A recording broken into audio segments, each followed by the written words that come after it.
and welcome to the Nebraska Public Employees Retirement System State County Pre-Retirement Seminar. My name is Kathy Maestas-Graham, and I'm one of the training specialists here at NPERS, and that's the acronym for Nebraska Public Employees Retirement Systems, and you'll hear us using that a lot throughout the presentation today. With me also is Naomi Stroop, the other training specialist, and Heather Critchfield-Smith, the Education Service Manager here at NPERS, and our boss. We are very excited to be here with you today and excited to talk to you about your retirement plans. Thank you for joining us. NPERS is the state agency that administers both the state and the county retirement plans, and you want to keep this handy because we have your money. As a rule, you should have the names and phone numbers and addresses of everybody who has your money. We are located in downtown Lincoln, across the street from the north side of the Capitol, directly east of the fountain. It's a good idea to use both the physical address and the P.O. box when mailing things to us. And like I mentioned before, we have a call center that's available if you have questions about your account, and that can be reached locally at 402-471-2053 or at the 800 number listed on the screen and in your materials. The hours of operation for the call center are from 8 a.m. to 5 p.m. Monday through Friday. We also have a fax number on there if you must fax something to us, and our website, npers.ne.gov. That's npers.ne.gov is listed on this slide as well, and you're probably going to hear us reference that website about 100 more times before we're done today because it is a great resource. It's available to you 24 hours a day, and we want to make sure that you know all the great information that's on there because it's very convenient to you as well. All right, let's break down who does what with your retirement plan. NPERS is not the only entity that works with your plan. There's also a plan record keeper, and that's Emeritus. Emeritus is responsible for tracking the balances of member accounts, distributions from your account, and they also send the quarterly statements that you receive. So when you get mail from Emeritus, please do not throw it away, as it is most likely important information about your retirement. If you're in a plan where you make self-directed investment changes like the DC, defined contribution benefit, or the voluntary DCP plan, both of which we'll talk about more in detail later, Emeritus handles those transfers as well. However, if you have questions about your retirement benefit or your account in general, you will still want to contact NPERS and not Emeritus. Speaking again of our website, if you haven't been to our website lately, it probably looks a little bit different because it was completely redesigned not too long ago. We are constantly updating our website with plan information for members. There are very educational videos on there, past newsletters, important forms, and investment information. In fact, when we aren't doing webinars or in-person seminars, we spend most of our time working on these things. We also post schedules about upcoming in-person seminars and online webinars, so it's a good thing to check that regularly to see when those are coming up. You'll also find a link to our benefit estimator, which Heather will talk about in much more detail later, but I'll briefly touch on it now because it is one of the best tools we have on our website. Essentially, you input date information and some of your plan specifics, and just that easy, it will generate an estimate of what your benefit could be. And I would suggest you run this as many scenarios as you want to, and you can print them down off the website as well. When you visit npers.ne.gov, you can find all the forms that we're going to talk about today, such as the very important beneficiary form. Most of them are fillable PDFs, so you can fill them out online and print them. Especially nice for those of you who are like me and maybe have some unique handwriting. It's easier to fill them out and then print them down. As far as the beneficiary forms, the other reason we'd want you to print that down and sign it is because it needs to be notarized. Let's talk briefly about the online access account buttons on our homepage.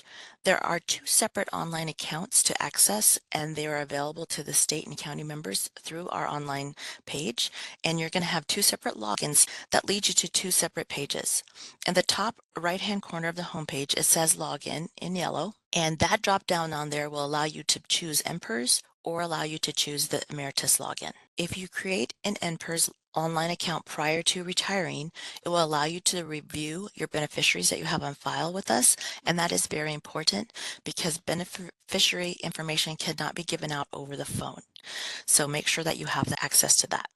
Also, something to note, we did, effective August of 2024, we did add multi-factor authentication to your NPERS login, and there are separate detailed instructions on the website for both new users and past users to set up MFA. The Emeritus Online Account Access provides you with additional information about your account. It shows your account balances.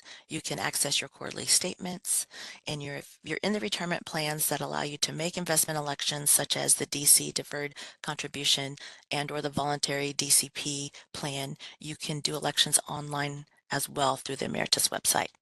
You can review your performance through the Emeritus website, which is something probably very important to those of you that are doing self-directed. All right. Regarding our office, we do offer in-person office visits for our retiring plan members, and those are by appointment only. There are two general misconceptions regarding office visits, so let's clear those up. First, you must have an appointment to retire, and that is not true. Most individuals simply call, fill out their paperwork, and just like that, they're retired. That's how good the call center is. The second misconception is that during that visit that they think NPERS can help them decide what's best. And again, that's not true, as no staff at NPERS is qualified to give you financial advice. If that's what you seek, we suggest you consult with a financial advisor. NPERS visits can be done in person or virtually via Webex, and you can also reach out to our call center with your questions at any time. But when you schedule an office visit, it will allow NPERS time to collect information about your account beforehand, calculate specific estimates for you, and create your retirement package and answer, maybe that one-off question that you may have specifically that would apply to you. Please make those requests though if you want an in-person visit, no more than 6 months and no less than 1 month prior to your retirement. And another thing to mention is if you and your spouse are both members, you can actually share an appointment. All right, so let's talk about retirement. It used to be that people thought of retirement as a three-legged stool. You had your company's pension, your retirement plan, and your own personal savings from your investments, and then you had Social Security. But over the years, people have largely stopped working at the same place for their entire careers, and we've grown a lot worse at building savings due to a number of reasons. It could be wages not keeping up with inflation, kids are expensive, you may have a problem with luxury iced coffee and needing to have one every morning, but we have no judgments here. Whatever the reason may be, we just don't save like we used to. Companies may require mandatory contributions, but it still might not be enough for a lot of us.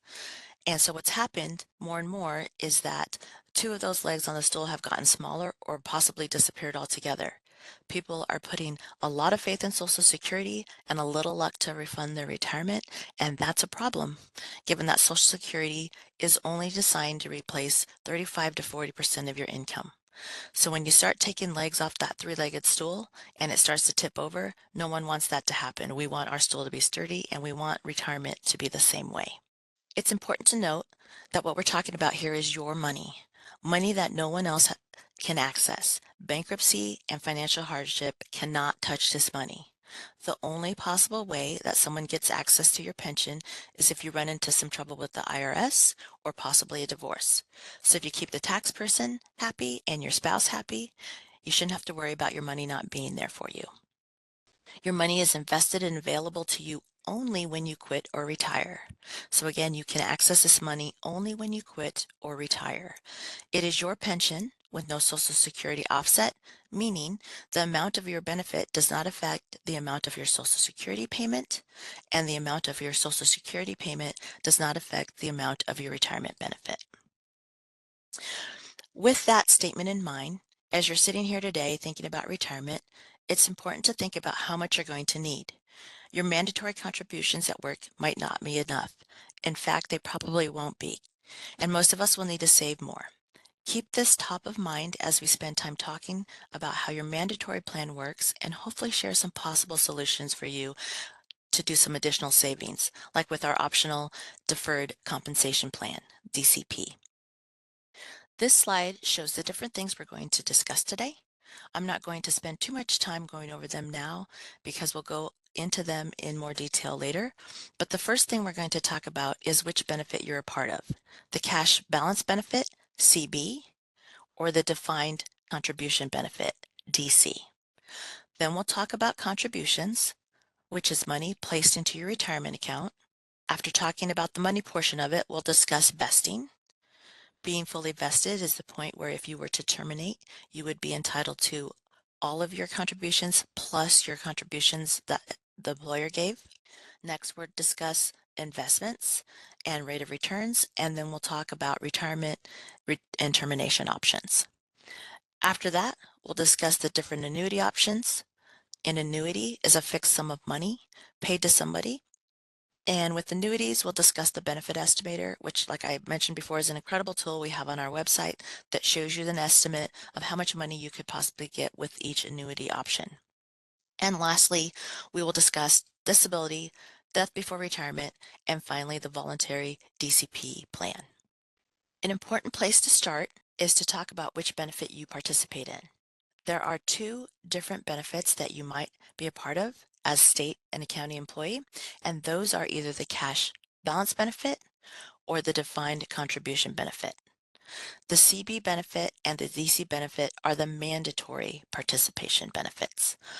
And then there is also the Deferred Compensation Plan, DCP, that I mentioned earlier, and that one is voluntary, meaning you have to opt into that one to be a member of that plan, but you can do that at any time via Workday. Heather will talk more about DCP later this morning. So, which benefit are you a part of? There are a few ways you can tell.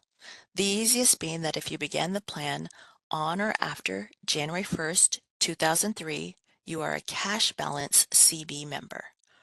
Now, there are two different tiers in the cash balance benefit. So if you're in the cash balance benefit and you were hired prior to August 1st, 2018, you're in tier 1.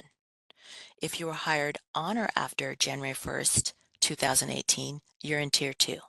It does get a little tricky if you started with the state or county prior to January 1st, 2003, and you'll probably have to do some remembering.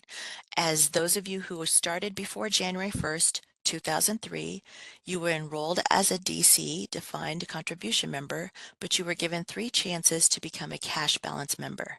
The first chance was in 2003, the second chance was in 2007, and the third chance was in 2012. If you joined the plan before January 1st, 2003, and you did not elect to convert to the cash balance benefit in one of the 3 years I just mentioned, then you are a DC, defined contribution member.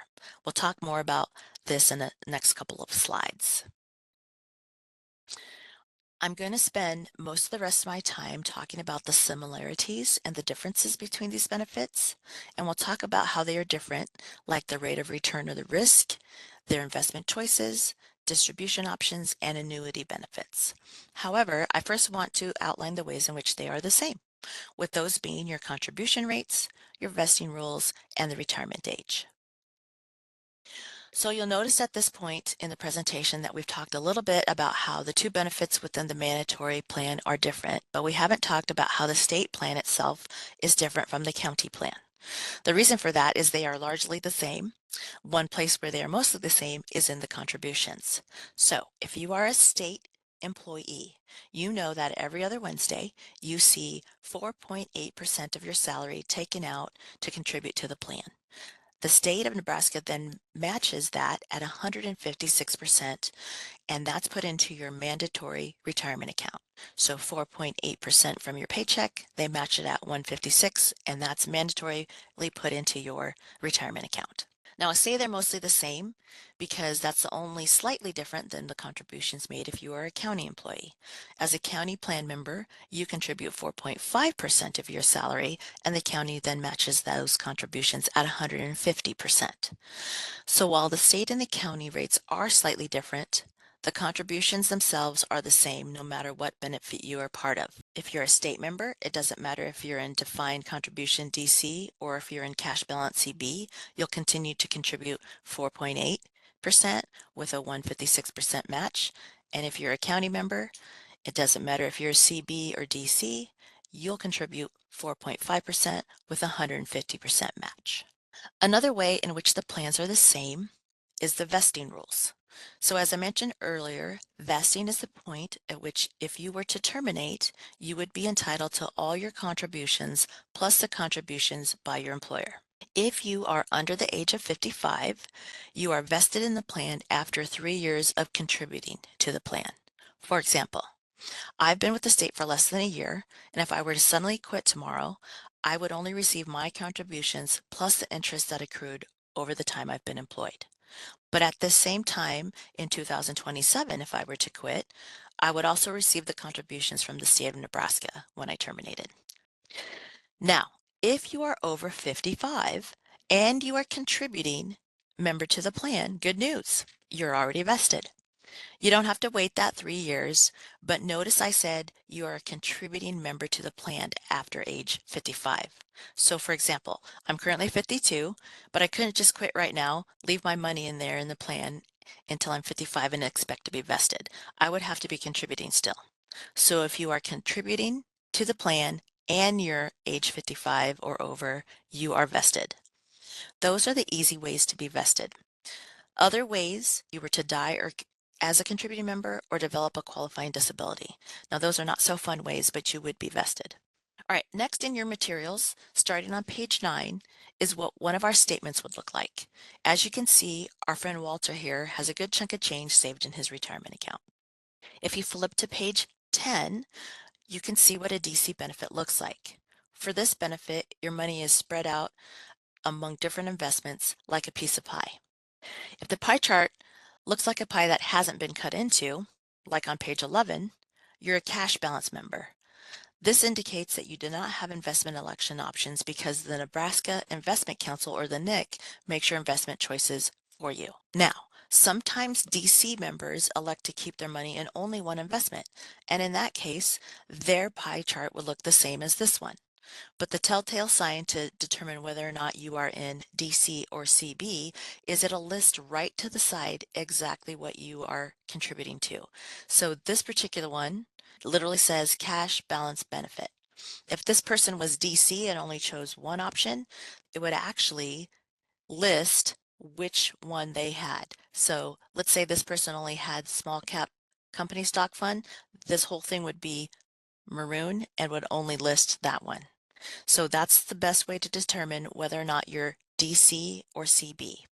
You can see this person is cash balance because it says right next to it.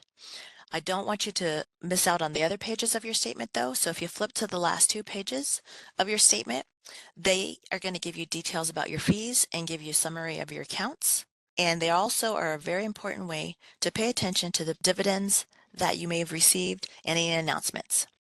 Let's come to the part now where I talk about the biggest difference between the cash balance and the defined contribution benefits. And that difference is in the investment options and the rate of return. So if you're a cash balance member, you don't have investment choices for your money. As I mentioned, the NIC, or the Nebraska Investment Council, directs cash balance funds, but you do have a guaranteed rate of return. The cash balance members receive a federal midterm rate plus 1.5 or a guaranteed minimum of 5% rate of return, whichever one's greater. So the annual midterm rate for October 2024 is 3.7%. If you add 1.5 to that, you get 5.2. You can always find those numbers on your statement in addition to the website. As a CB member, you're also eligible for dividends. So you're currently eligible for dividends regardless of whether you are currently employed. You only have to have a balance in your account to get those dividends. Each year around June, the plan actuaries review the plans we administer, and if the plan is funded, if it exceeds a certain amount, over 100, then they recommend to the board that a dividend be issued. This dividend per state statute cannot exceed 8%, but we have come close. If those are awarded, they're going to show up right on your Emeritus Quarterly Statement, and they're posted on the website as well. So if you're still working, it may seem a little anticlimactic because they just go right into your account balance, but it is a big deal. In the DC benefit, you control your own decisions, and there are 17 funds available for you to direct your contributions to go to. And because of this, you don't have a guaranteed rate of return, and your account balance may decrease or increase depending on where you choose to put the money. NPERS does have investment help available at npers.ne.gov in the form of our annual investment report and an investment education video. And remember, the website is your best friend. You can find everything you need on there. In directing your own investments as a DC member, you make your own investment elections, allocating where your future contributions will be invested, and you could also transfer your existing balances into different funds.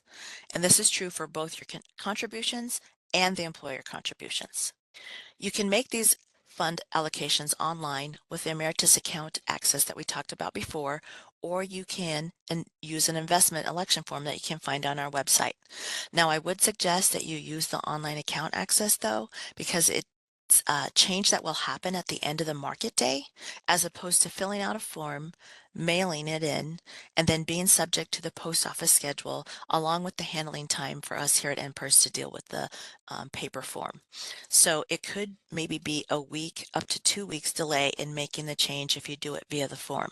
And I would assume most of you who want to make an investment election want that to happen as soon as possible. So again, the online access would allow that change to happen by the end of the market day. All right. That is all I have for you today, and I'm going to have Heather join us now to talk to you a little bit more. Thank you. My name is Heather Critchfield Smith, and I am the Education Services Manager here at NPERS. I've been with NPERS for 13 years, and I didn't always do this. I started out in our mailroom. So when I started in the mailroom, I enjoyed it a lot.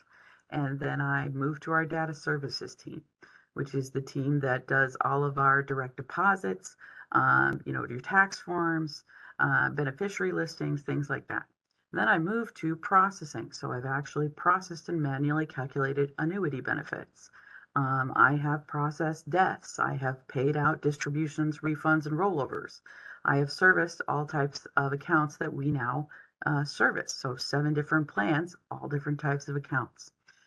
So that gives me kind of a unique experience as far as what I know about retirement, particularly in this office. So I try and impart that knowledge to you as much as possible. With that said, no, I think Kathy mentioned it. We put disclaimers all over the place. We are not financial planners here. We service and administer your plan, but we can't give you advice. I have neither the education nor the certifications to advise you what to do with your money.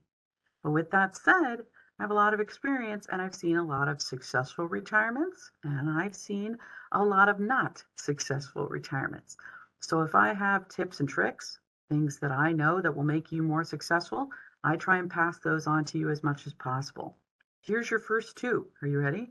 I have two things that I consistently see successful retirees take with them into retirement. Number one, I see successful retirees have an investment strategy. Now, this can be as simple as understanding some of the terminology that goes along with investing, how to invest if you want to. And I'm going to give you an opportunity today to get started from square one to become an investor. By the end of this presentation, there will be an opportunity for you to do that. But establishing a strategy can be as simple as knowing what your time horizon is, and that is how long do you have before you're going to need to access that money. Some people's is very short. If you're getting close to retirement, you have a short time horizon. But some of us, maybe we've got more like 20 years or so, okay? It's a bit more lengthy. You got to know your time horizon first. And then you kind of assess how much risk are you comfortable with? How much risk can you put your money into for return? That's understanding your risk tolerance.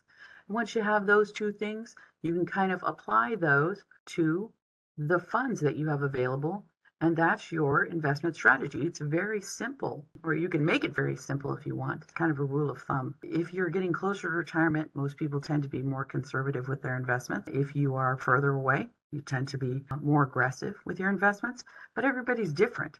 I know people who are aggressive investors who are very close to retirement, who are trying to make a bunch of returns because maybe they made some mistakes in the past, which is absolutely okay too. But investment strategy is going to help you. We help you to do that. Okay. I'm not just going to sit here and tell you these things that you need to do and then not give you the ability to do them. We have, and you're looking at this slide, hopefully, the financial resources webpage. This is a brand new web page that we developed in conjunction with another great nonprofit, the Nebraska Council for Economic Education. They're fantastic in helping with financial literacy across the state, and we're part of that. Okay, we're trying to help too. This financial resources page is for people who maybe want to learn more about the world of finance, not just their retirement plan. There are great programs on here, the Enrich program, the Financial Wellness Resources program, which is all videos on different topics. There's a bunch of different topics like insurance needs, retirement, investing, all that stuff there. And then there's places where you can learn about this and develop your own budget sense, how you deal with money. The Enrich program is actually pretty fun. It's got like little challenges and things you can do, but it's all about helping you be smarter with money. If you're not real good with investing, you're not quite sure how to do it, you can look at some of these programs and they will help you get a footing. We also have an investment info page. The investment info page has our videos about the funds that we offer. So there it is, an investment strategy. Have one, don't have one, but it makes for successful retirees. Number two, thing that I see that most people take in to a successful retirement is a tax strategy. Now, a tax strategy can be as simple as understanding when the payments coming to you in retirement are going to be taxed. Because if you know when they're going to be taxed, then you can take those payments at a time when that taxation is most advantageous for you. What does that mean in plain language? Well, it means keeping more of your money in your pocket, because that is the name of the retirement game, keeping your money in your pocket. With that in mind, I'm going to give you your first steps on it. This plan, this mandatory plan, if you're, cash balance or DC, doesn't matter. You have a mandatory plan. How it works is like this. What you have is a 401A. That's A as in apple, as in alligator, not a 401K, as in kangaroo. They're very different. When we have retirement conversations in the public, most of the time they are talking about 401Ks, okay, because that's the trend. That's what most people have for a retirement plan. But that's not what you have. You have a 401A.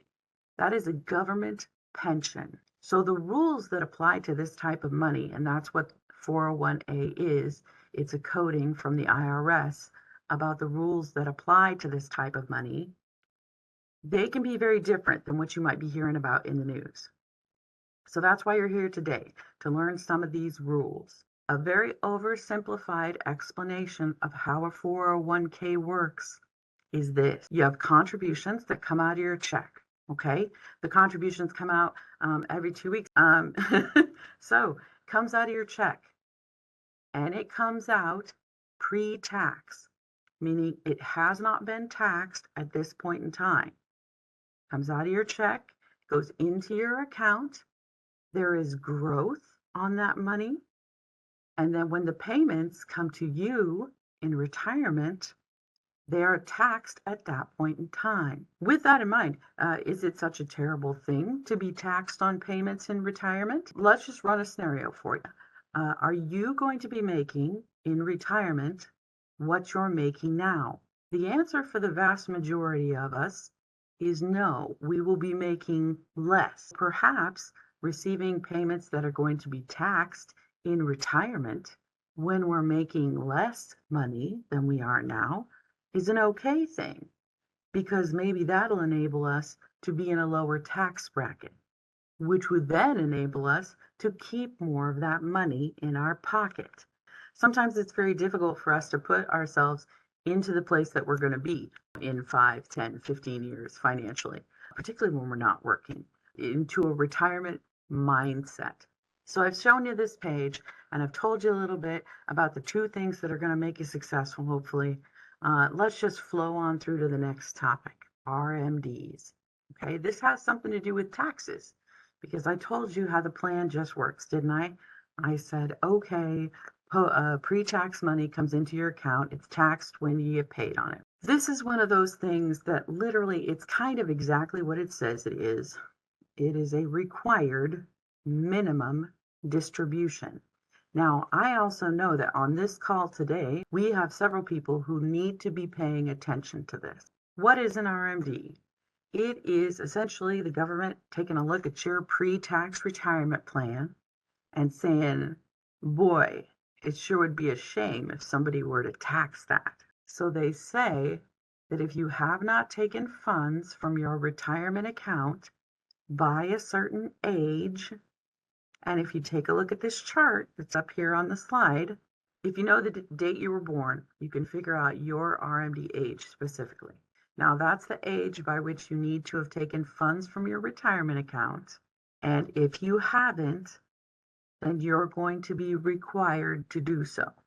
Okay, they're going to require you to take a distribution of some sort. Why? So they can get the taxes on that distribution. That's the important thing. So as you look at this, I'm sure that you're thinking about that person in your office. You know that person I'm talking about. It's that one person who has worked at your office for 70 million years, and they intend to work there for 10 more million. uh, but what you're thinking is, well, I know that they are way, way past their RMD age. And we do have a lot of dedicated employees who will work past their RMD ages. And you're like, Heather, aren't those people in trouble then? Because they had to take something out of their retirement account and they're working way past that time. Well, not really, because the IRS has one golden rule for your plan. And that golden rule, this is super important, something to carry with you, is this. You have to cease employment to take funds from a retirement account. Seems pretty simple, doesn't it? You have to cease employment to take funds from a retirement account. So this person in our story who was working way past their RMD age, they're absolutely fine because they're still actively employed with the state or county. The moment that they cease employment, they are going to be on a fast track to take their money. It starts a clock for the IRS, and they say, okay, you have this amount of time to take your funds. It's not a big deal, but there are consequences if you miss your deadlines on this one, because of course there are. I mean, it's the government. It's important to know your timelines and to take your money prior to when there's going to be a penalty assessed on it. The penalty for RMDs for missing it, essentially it's like this. You think about your account balance. You got that number up there. Now think about what 3 to 5% of that account balance is. You got it? About 3 or 5% of that. That's essentially, what an RMD normally is. I've seen them be more, I've seen them be less, but most of the time they're going to be about 3 to 5% of the account balance. Now, if you fail to take it on time, 25%, so 1/4 of your 3 to 5% is gone as a penalty. We don't want you to lose money simply because you didn't know when to take it. That seems pretty lame, right? We start sending you letters about when you turn 67 to let you know that this is upcoming and just have a plan for what you're going to do with your money prior to your RMD age, okay?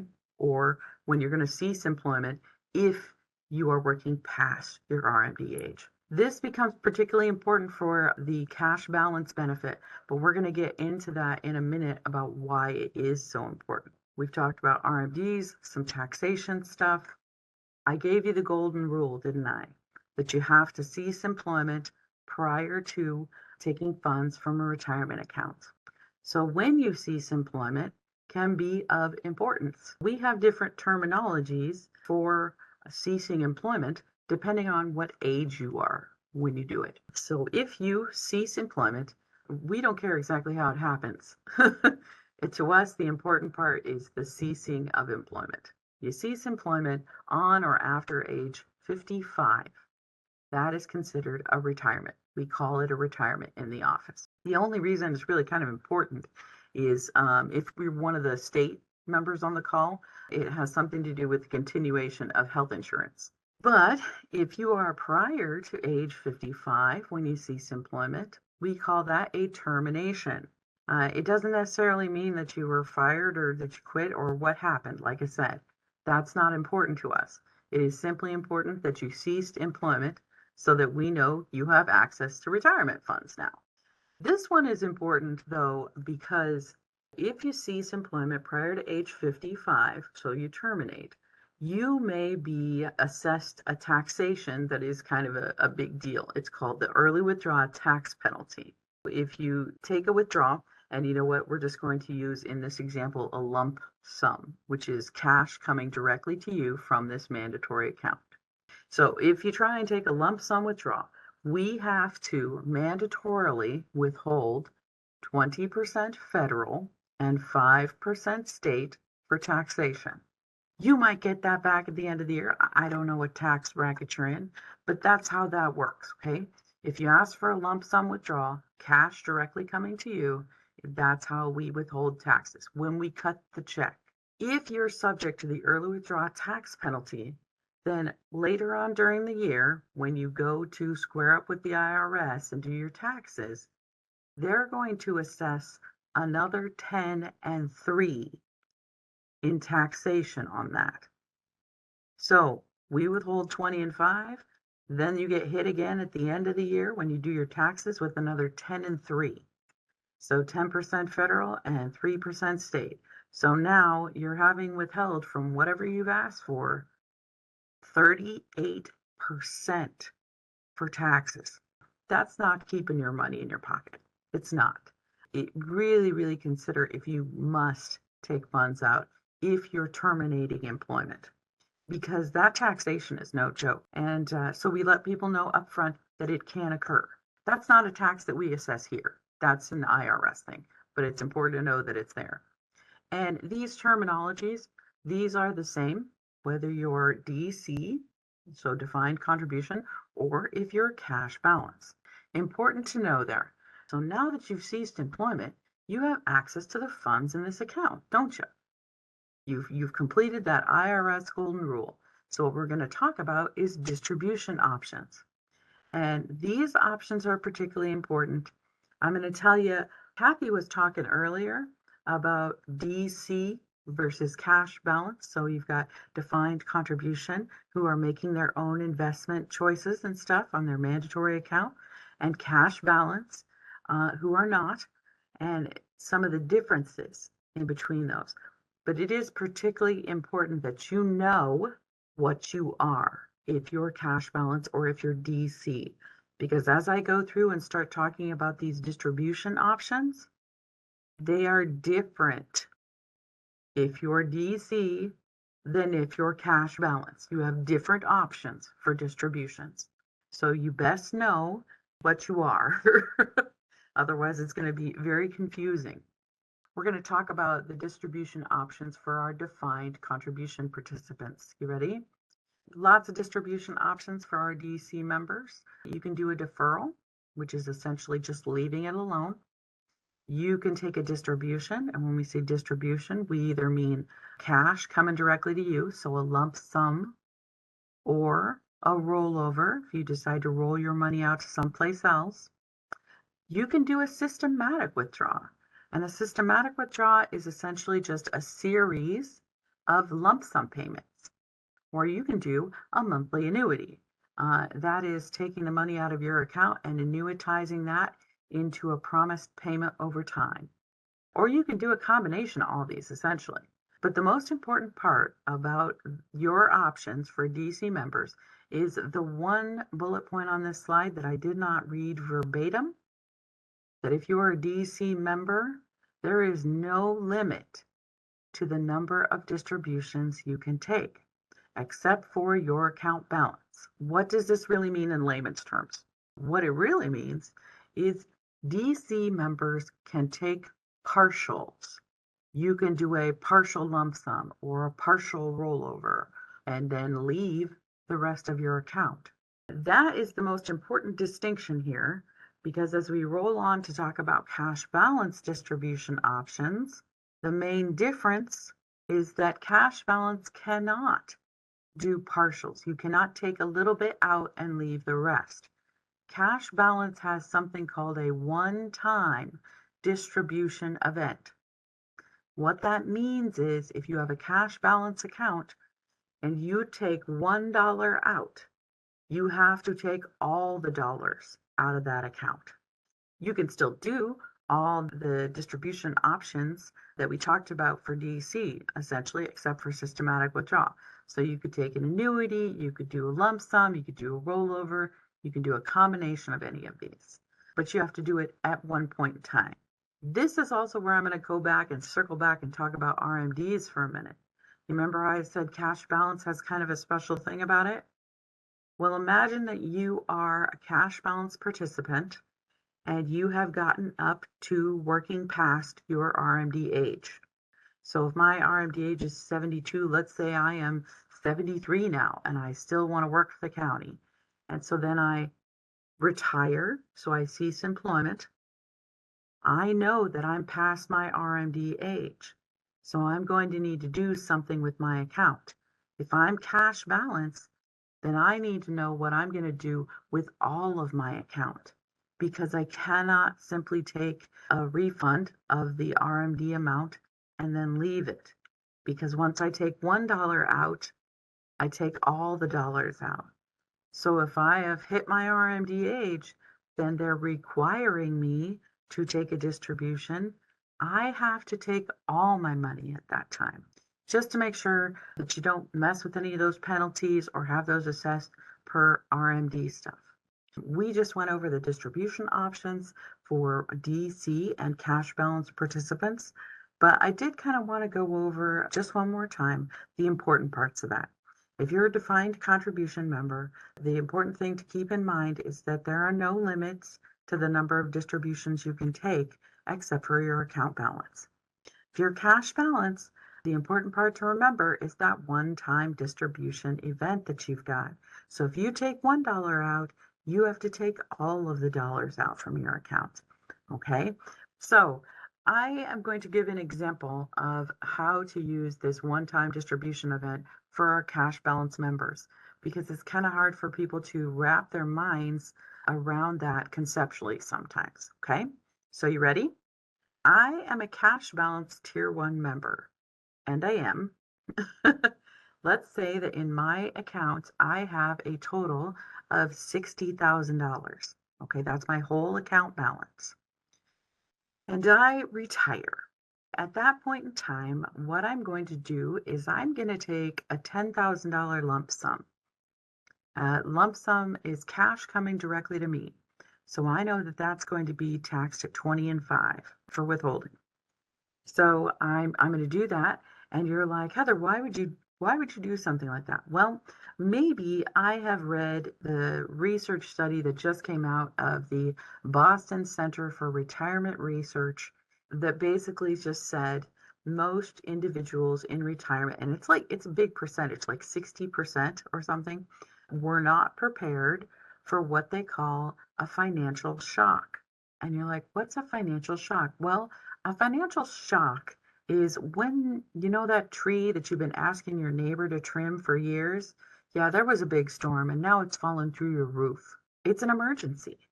What happens if there is an emergency and you need access to a liquid cash account?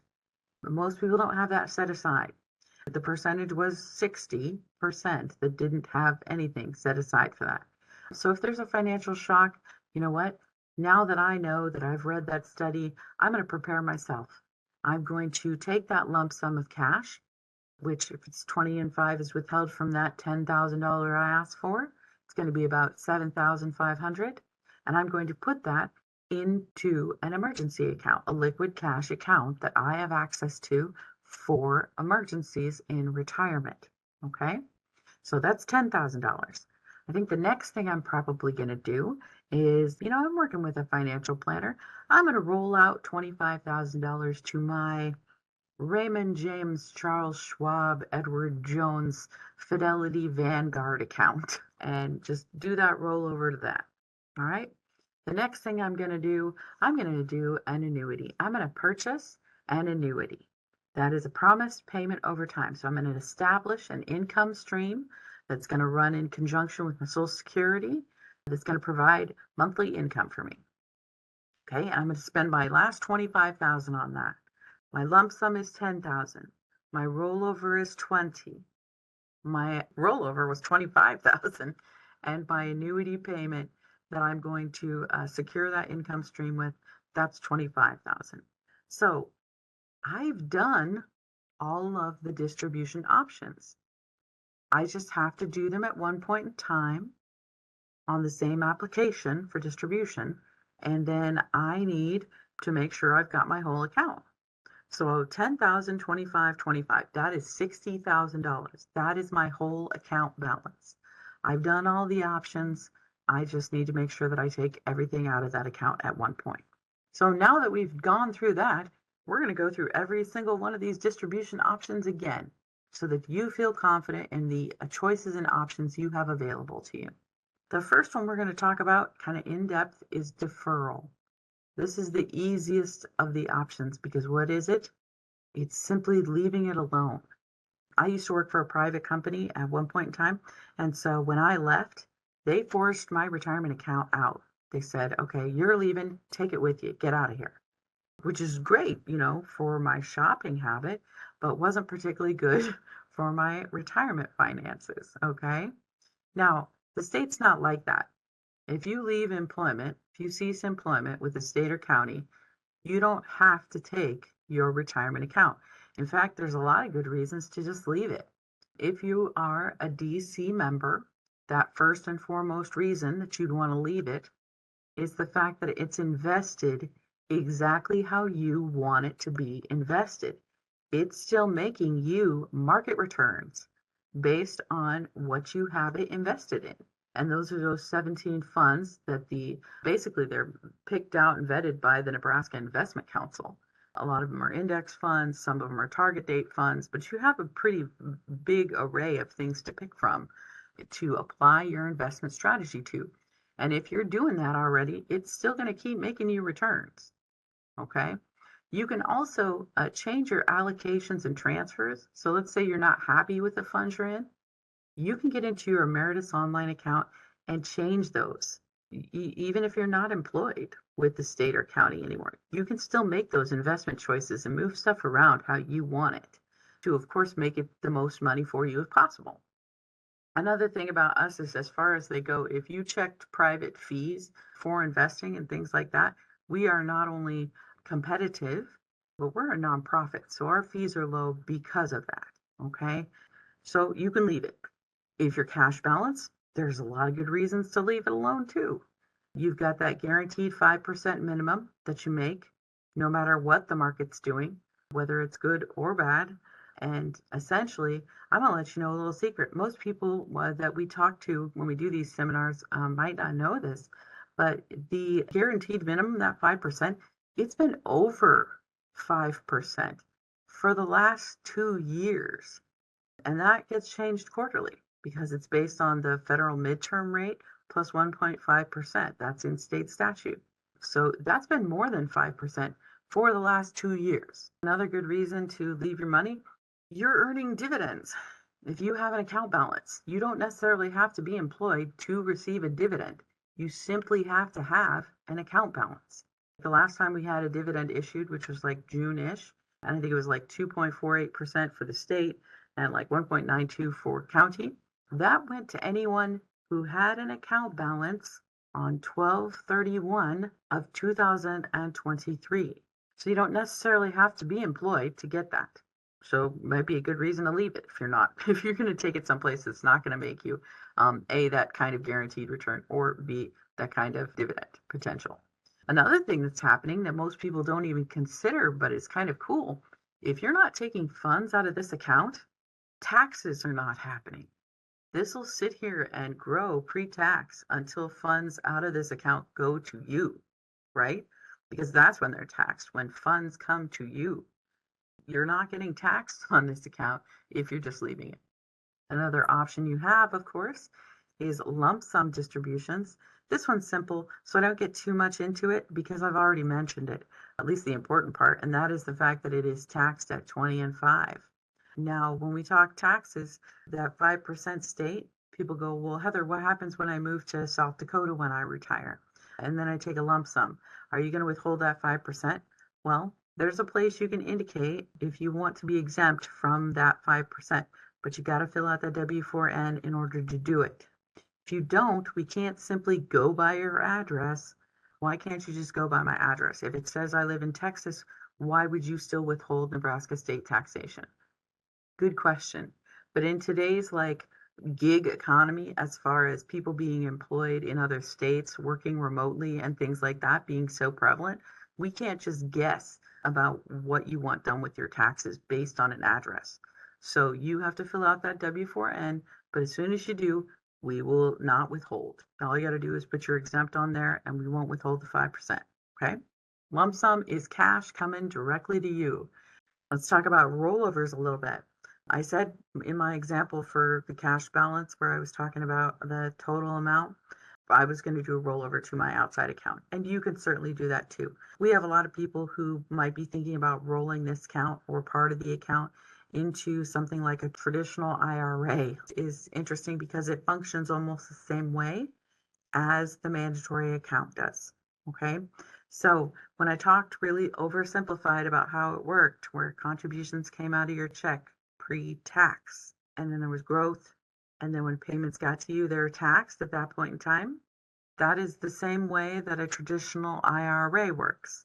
It accepts pre-tax money, and then there's growth, and then when payments come to you from a traditional IRA, they are taxed when they come to you.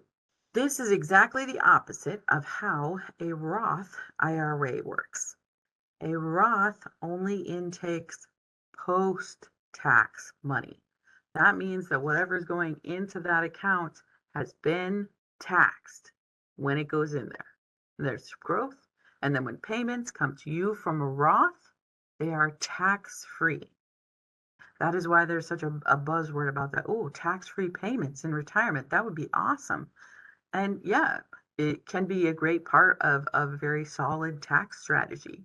Sometimes you're running payments coming to you from our account or traditional IRA in conjunction with payments coming to you from a Roth that you've set up. So you have tax-free payments and then you have taxed payments. That's part of a tax strategy. You kind of have to develop it yourself, but that's important to note. And it's important to know how that works, particularly for people who roll out amounts from their mandatory accounts into Roths. When you do that, it is not called a rollover anymore. It is called a conversion because what is happening essentially is you are converting pre-tax money into post-tax money before you put it into that Roth. You have created a taxable event. Now, this is great if you know what you're doing and you are absolutely cool with that and you understand that taxes will occur. The reason I hit this one kind of hard is because I have taken calls from individuals 2 weeks after processing their rollover where they go, oh, wait a minute, I had no idea that moving my entire $500,000 account into a Roth would cause that $500,000 to become taxable right then. And it did.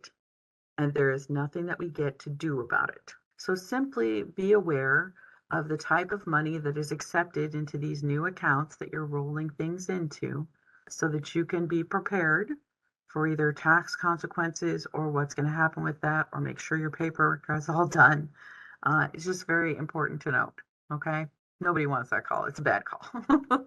But I do hope that if you are doing rollovers and things like that, that you might be working with a good financial planner. Financial advisors, financial planners, they're amazing. Most of them that I know are worth every penny that you pay them. But I do have to tell you just very much up front, please remember it's your responsibility to vet these people. You need to make sure that their interests line up with yours. I would never, ever say that somebody should not be getting paid for something they're good at. They should, okay?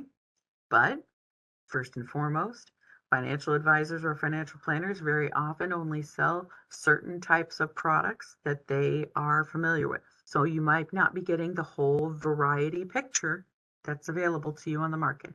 Number two, if you have a financial planner and they are not on the same page, they are there for their commissions. They could be putting you into things that are less than advantageous for you. That's just common sense. So always be aware they're making money, they're getting paid. So it is absolutely okay to make sure that their goals line up with your goals and that you are a satisfied customer because that's what you're doing, paying to work with these people. The onus is a little bit on you to understand, and there is some responsibility there that you're reading through things and understanding like fee structures for the financial vehicles you're being put into. Because if you don't, most of the horror stories that I hear at seminars from people begin with the awful words of Uncle Norman, the financial planner, okay, who crawled out of the woodwork the minute that the word retirement was mentioned. You have to be very careful with that. In this day and age, I know we are inundated with terms and conditions and contract language and all this other stuff, and we just get really tired of it, and we go, "Oh God, why don't you just handle it? Just handle it. I trust you." With finance, that's not necessarily the best way to handle this. Now, we try and be as available as we can be as a resource for you. So if you need us, you call us, you go to the website. That retirement application that you're filling out, that's a contract.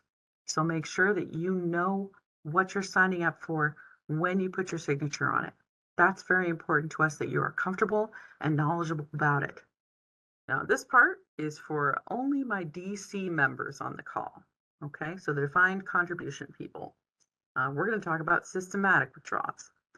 A systematic withdrawal is essentially you telling us how much you want. And it's got to be above a minimum, and the minimum is $100. And then you specify the frequency that you want it. Do you want it monthly, quarterly, semi annually, annually? You get to tell us. The only thing that restricts you here is how much is in your account because you can do a systematic withdrawal all the way until your account balance is empty if you want to. But essentially, what it is simply a series of small lump sum payments. So it is taxed like a lump sum payment is. Every time you get a systematic withdrawal payment, it's going to have 20 and 5 withheld from it. But most of the people who do take a systematic withdrawal already know that. So they just ask for like 25% more because they know that 20 and 5 is going to be withheld from that payment.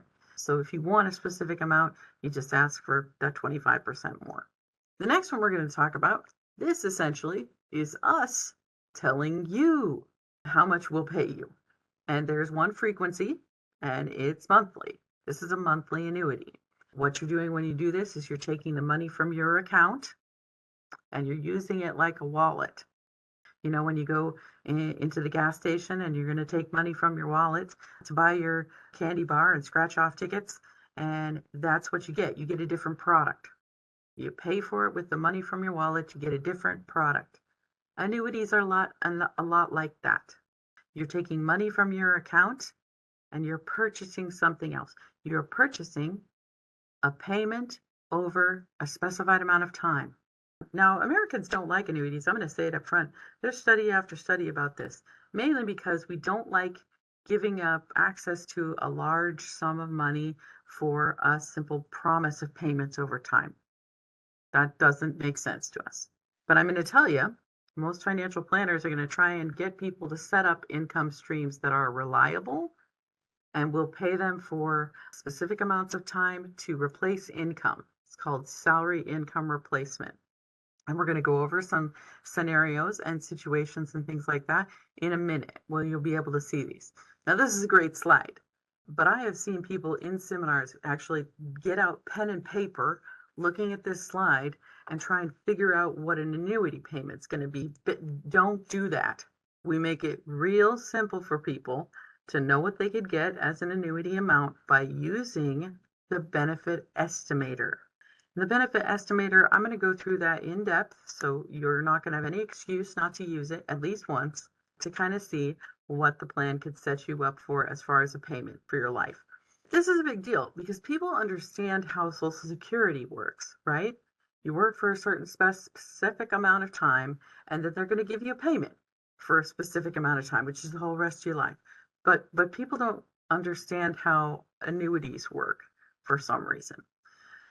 So is it nice that you know all these things that's on the slide? Sure. Basically, they're just bits and pieces and factors and rates and things like that that we throw into kind of a spreadsheet to let you know what the monthly amount is that we would pay you. Okay. Some of the more important ones that are on here, though, if you look at the cash balance, it says rates.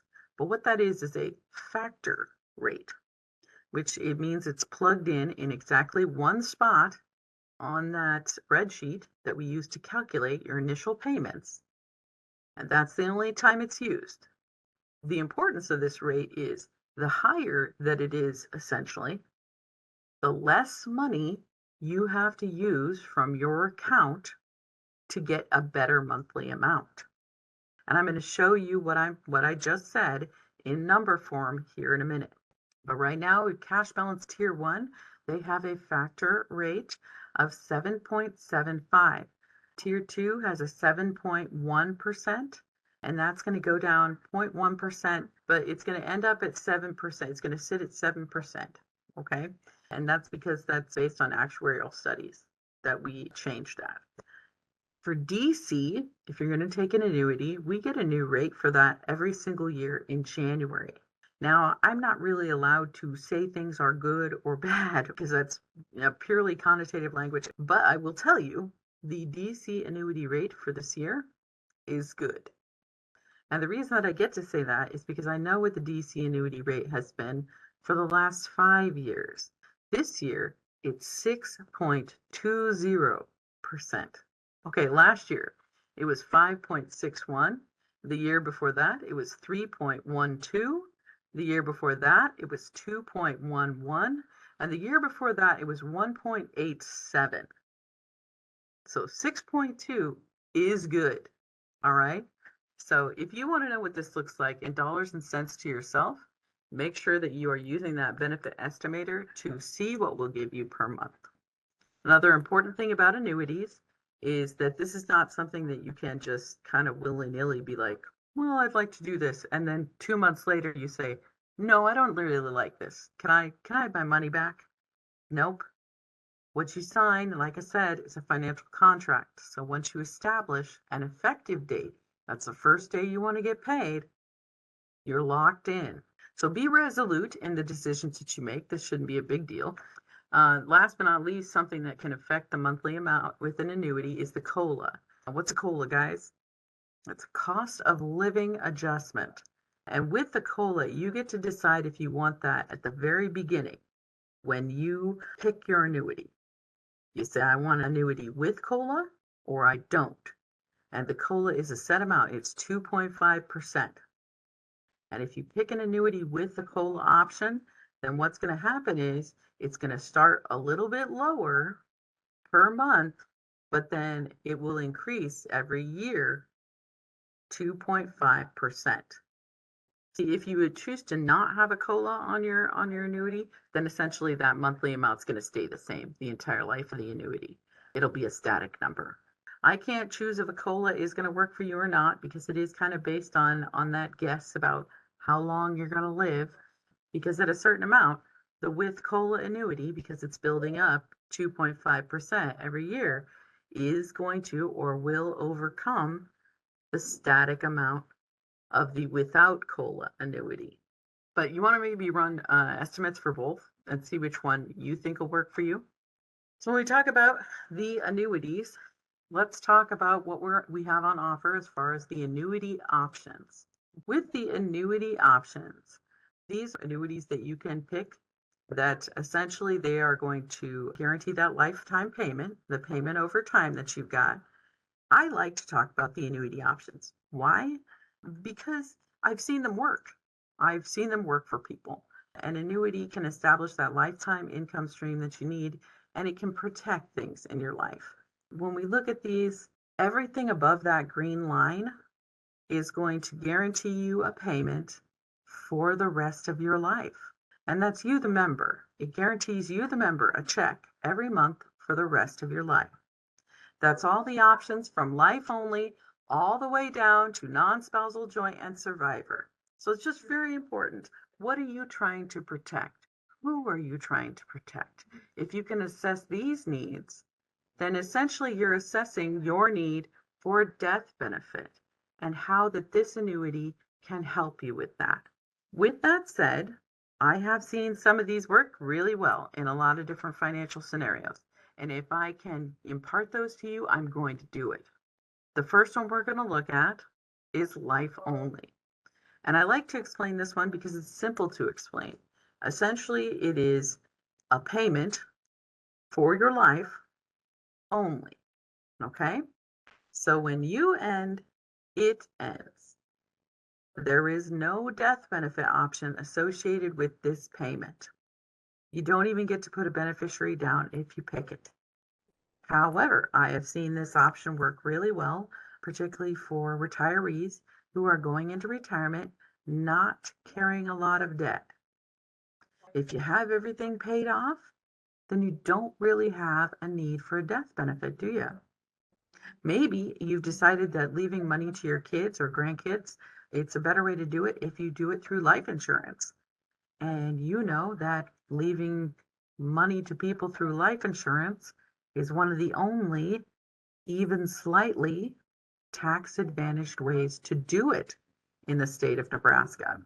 And that is a wink, wink, nudge, nudge, people. So you take that tip for what it's worth. Maybe you're one of those individuals who's trying to establish the biggest payment per month that they can get. Now, life only, because of that zero probability of a death benefit payout, is almost always the highest amount that you can get per month. That's the life only option. It is for some people, it is not for others. Let's do a little example with it so you can kind of get your mind around how these work. Let's say I'm retiring. Okay, I'm cash balance tier one, and I am going to retire and take the life only option. Now, in order to retire and to get my benefit, I need to do three things. Okay, and I'm going to give these three things to you right now. You ready? I need to have met my age and vesting requirements. Number two, I need to cease employment. That's important. And number three, I get my completed and correct application into NPERS. Once I have done all three of these things, the first of the month following is your effective date. Okay, that's the date you want to get paid. So I have established my effective date, and I have used at that point in time my whole account balance to purchase an annuity, and I'm going to purchase that life only annuity. And I'm excited because I like retirement. I've got a plan and it's going to go well, and I'm thrilled. What I'm going to do, let's say it's my second month of retirement. So I'm about to get that second check in the mail. So I go out to my mailbox to get that second check because I got plans for it. I'm going to take it to the bank, and then as soon as I'm done with that, I'm driving to the fabric store, and I'm going to pick up about 15 fat quarters, and I'm going to quilt until I faint. I'm thrilled. But because I am so excited, perhaps I am not paying attention to how close my mailbox actually is to the gravel road. Maybe I get hit by a trash truck, snow plow. In the school seminars, we say school bus, but whatever I got hit by, I'm done, toast. And so is my annuity, essentially. Now, this scenario that I just described, where I spent my whole account balance to set up an annuity and then got 2 monthly payments and passed away, this bothers people. Normally, I will have somebody who runs around the side of the audience, grabs me by the shoulders, and shakes me and goes, "This happened to my friend. Don't you think that's terrible?" I'm not really allowed to have an opinion about it, but yeah, and I think that's terrible. And then they say, "Well, what happened to my friend's money?" Well, let me tell you what happens to that money, okay? Just so we can all feel a little bit more at ease. What happens when you purchase an annuity? So you do your three things. you establish your effective date, and you use however much from your account you're going to use in order to purchase an annuity. Okay, so I'm taking money from your wallet to purchase something different. So essentially, it goes into the till. Like if you were in the store, they put it in the register. At that point in time, it goes into a big bucket. And that big bucket of money for the plan has a lot of different money in it. It's got your payment for your annuity, it's got people's contributions, it's got the employer match, got the investment returns that the NIC puts in there from the institutional investing that the Nebraska Investment Council does for the plan. In fact, kind of fun fact here, most annuities are actually funded via investment returns from the big pot of money. And once a year, the actuaries come and they take a look in that bucket and they say, hey, this bucket is X percentage full. And they give us a number, that percentage. That is the plan's funding. Okay, so that number is particularly important. Why do you care about plan funding? Well, you care about it because we have to have conversations now about the solvency of our national retirement programs. So that plan funding, that is our ability to keep our promises. When we say we're going to pay you for your whole life, that number is what actually guarantees that. And you're like, Heather, what's the number? Well, I'm going to tell you, you can actually get a real easy indicator of what that number is by looking to see if we got a dividend. Because the plan has to be funded approximately 100%. And then whatever over is that dividend. At least that's what the actuarials make recommendations on. So if the plan's over 100% funded and a dividend is issued, it's healthy. It's a healthy plan. Let me tell you, every state has a PERS. We have a very enviable, well-funded plan, and we have for a long, long time. That's why you care, and that's what happens to that money. Some people are like, well, the state takes it. No, it goes back into the bucket. And what happens is then that guarantees somebody who is far outliving their mortality expectations to continue to receive their payment every single month. Because when we're doing retirement planning, that is what we're assessing how long we think we're going to live and how much money we need to have that be comfortable. When we look at that scenario, it's a big one. And even with that very nice description of plan funding and how that works, the life only, where you only get like 2 payments and then there's no death benefit payout, that bothers people. So if that's you, and that's perfectly okay if it's you, check out the next option that we're going to talk about, which is the modified cash refund. With modified cash refund, that one basically guarantees that you're going to get out of the plan at least what you put into it. And how does it do that? Well, it does it like this. You ready? We're going to do our 3 things that we need to do in order to establish our effective date. We meet our age investing requirements, we cease employment, and we get our completed and correct application into NPERS. First of the month following that, we have established our effective date. We are locked into whatever annuity choice we have made. Okay.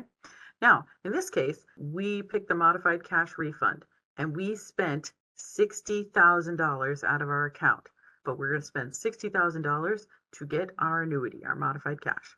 At that point in time, we keep track of that number. Sometimes, if you're lucky, we write it down. $60,000. And then you start your happy retirement. You start getting monthly payments and going along and really enjoying it.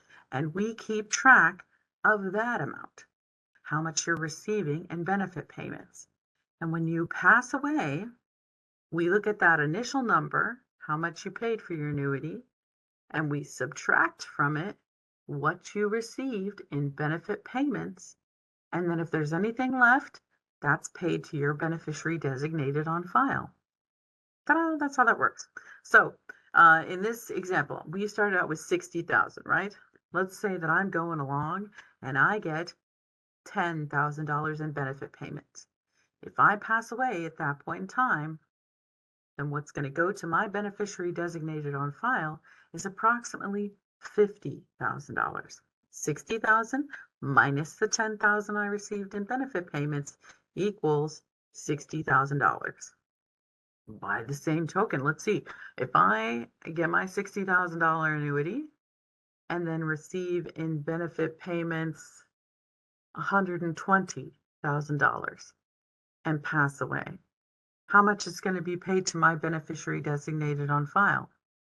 Nothing, because I have overcome my initial amount.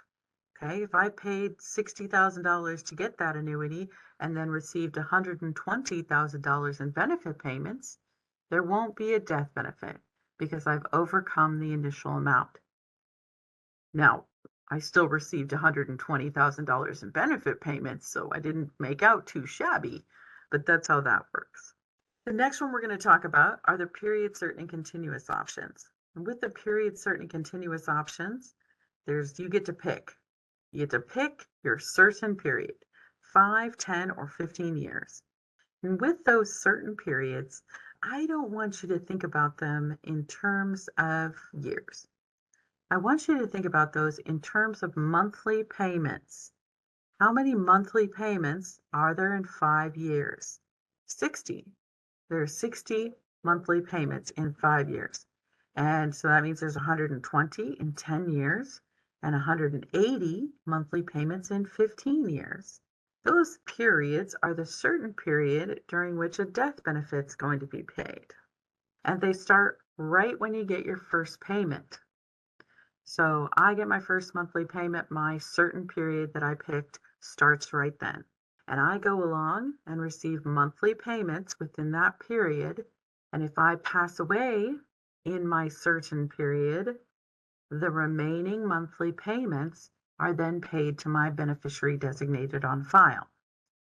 So if I've got a 5-year, which is like 60 monthly payments, and I receive 48 monthly payments and pass away, how many monthly payments would then be paid to my beneficiary designated on file?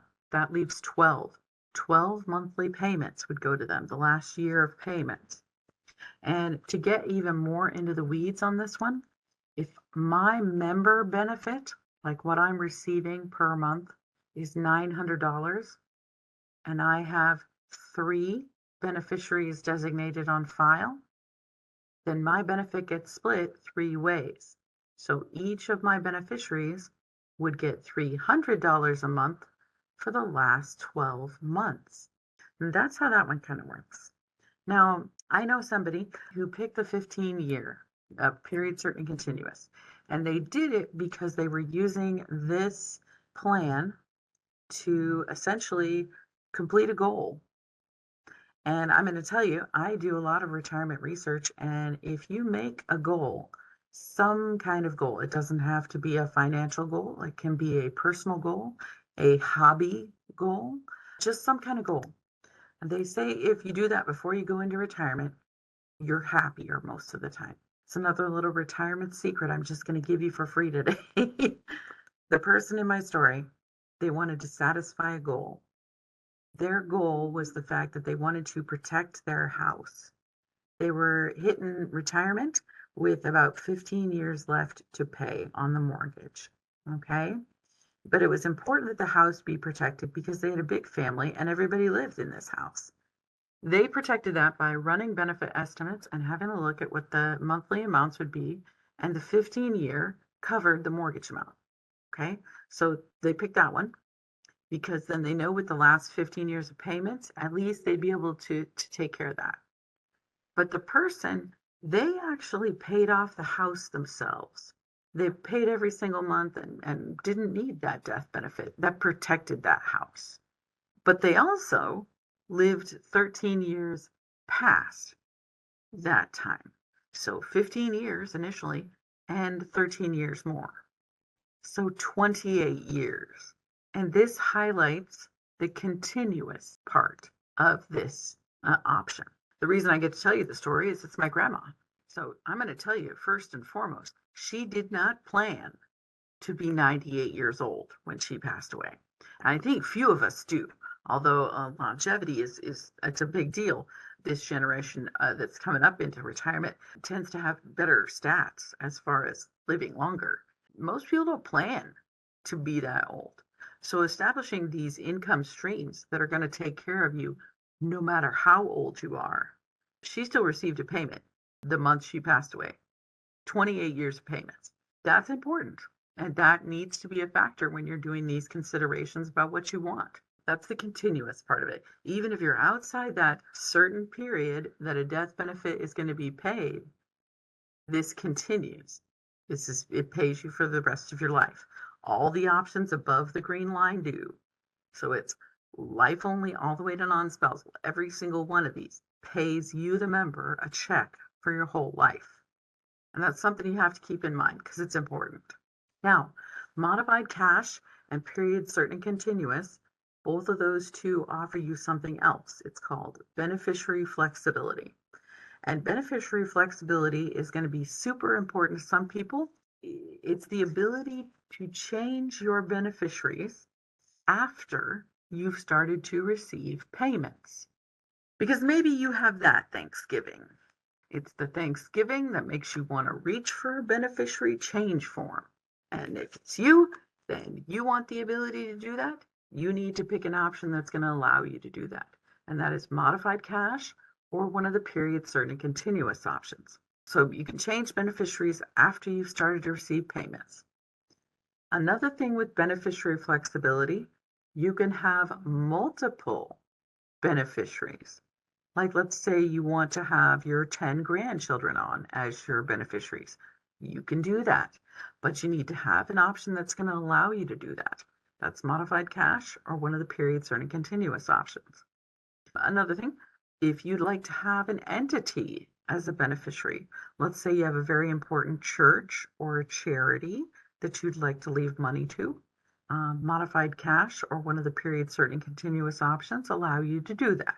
That's pretty important because the next ones we're going to talk about, they don't offer you any kind of beneficiary flexibility.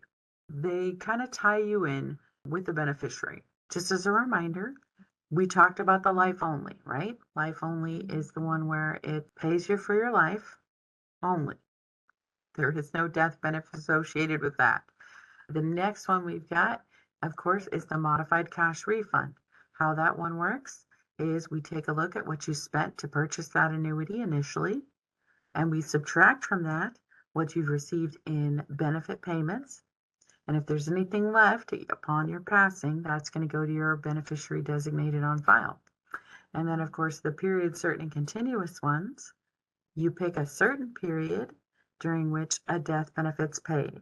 You want to think about those in terms of monthly, okay, payments, and you receive a certain amount of monthly payments in that period and pass away. The remaining monthly payments are going to go to your beneficiary designated on file. But if you're outside of that certain period that you picked, remember this will still pay you for the rest of your life. Okay. Same thing with modified cash. If you've overcome that amount that you initially put in, it's still paying you for the rest of your life. We also talked about how those two options had beneficiary flexibility, which lets you change your beneficiaries after you started receiving monthly annuity payments. The next ones we're going to talk about, they don't really give you any choice or change of beneficiary. You get one beneficiary. Who do you think your beneficiary might be on the joint and survivor options? Well, it's going to be your spouse. And more importantly, it's the spouse that you're married to at the time you establish your effective date. You know, she says it like that. It's kind of important. With this one, how it works is important as well. Basically, you're going to be getting a monthly amount, okay, you the member, and you pick a percentage, 50, 75, or 100%. That is the percentage of your monthly benefit that would be paid to your surviving spouse for the rest of their life upon your passing. A numbers example on this one, if I'm getting $1,000 a month and I have a 75% joint and survivor option, then when I pass away, my spouse will receive $750 a month for the rest of his lifetime. Now, because of how this is calculated and the fact that we're not just looking at like a payment for you, the member's lifetime. We're looking at also a payment for your spouse's lifetime. Their age is taken into consideration with this one. So it's one of those times where, having a spouse that's 20 years younger than you might not be as helpful as you might think. However, if you're looking at health insurance, that could be an entirely different conversation. That's how that one works. And it's important to note that their age is a factor when we do the calculation of those because it is a lifetime payment that we're looking at. Now, the next one we're going to talk about is the non-spousal joint survivor. And with this option, you don't get to pick the percentage. There's only one percentage, and it's 50%. And that's the amount of your monthly benefit that would go to whoever you picked on this one. With non-spousal, you don't get to pick the percentage, but you do get to pick that beneficiary. Now, you still only get one, and you're locked in there with that one, but you get to pick who that is. And the criteria for that can be super broad. It just has to be one living human being. The reason I have to say it like that, one living human being, is the fact that it cannot be a trust. But other than that, it can be anybody. Okay. The non-spousal, let's do a numbers example on that one. Let's say I'm getting $1,000 a month as my benefit. I'm going along and I pass away. At that point in time, my benefit becomes $500 a month, 50% of that, and gets paid to whoever my one living human being is for the rest of their lifetime. I have seen the non-spousal option be quite good in special needs planning scenarios where you're setting up like a special needs trust or something like that, but you have an individual who is entirely and absolutely financially dependent on you, and you need to make sure that you leave them with an income stream. Another thing that people normally say at that point in time is, well, why only 50%? 50% might not be so bad. Sometimes in these planning scenarios that we're looking at, we may be planning to leave a death benefit to someone. And we want those death benefits that we leave to be good. We want them to be a good thing, to be comforting, to be needed. I've seen where it happens where very well intentioned death benefit payments might have come to an individual and they were big, huge lump sum payments. They might have knocked someone off of life-giving government aid that they had been receiving for a while because of the amount of that huge like death benefit payment. We don't want that to happen. So sometimes just that 50% coming to you every month, maybe that's not such a terrible thing. But it really is up to you to evaluate your family's financial needs and who you're trying to protect and what you're trying to protect with these death benefits first so that you can pick the one that's going to work best for you.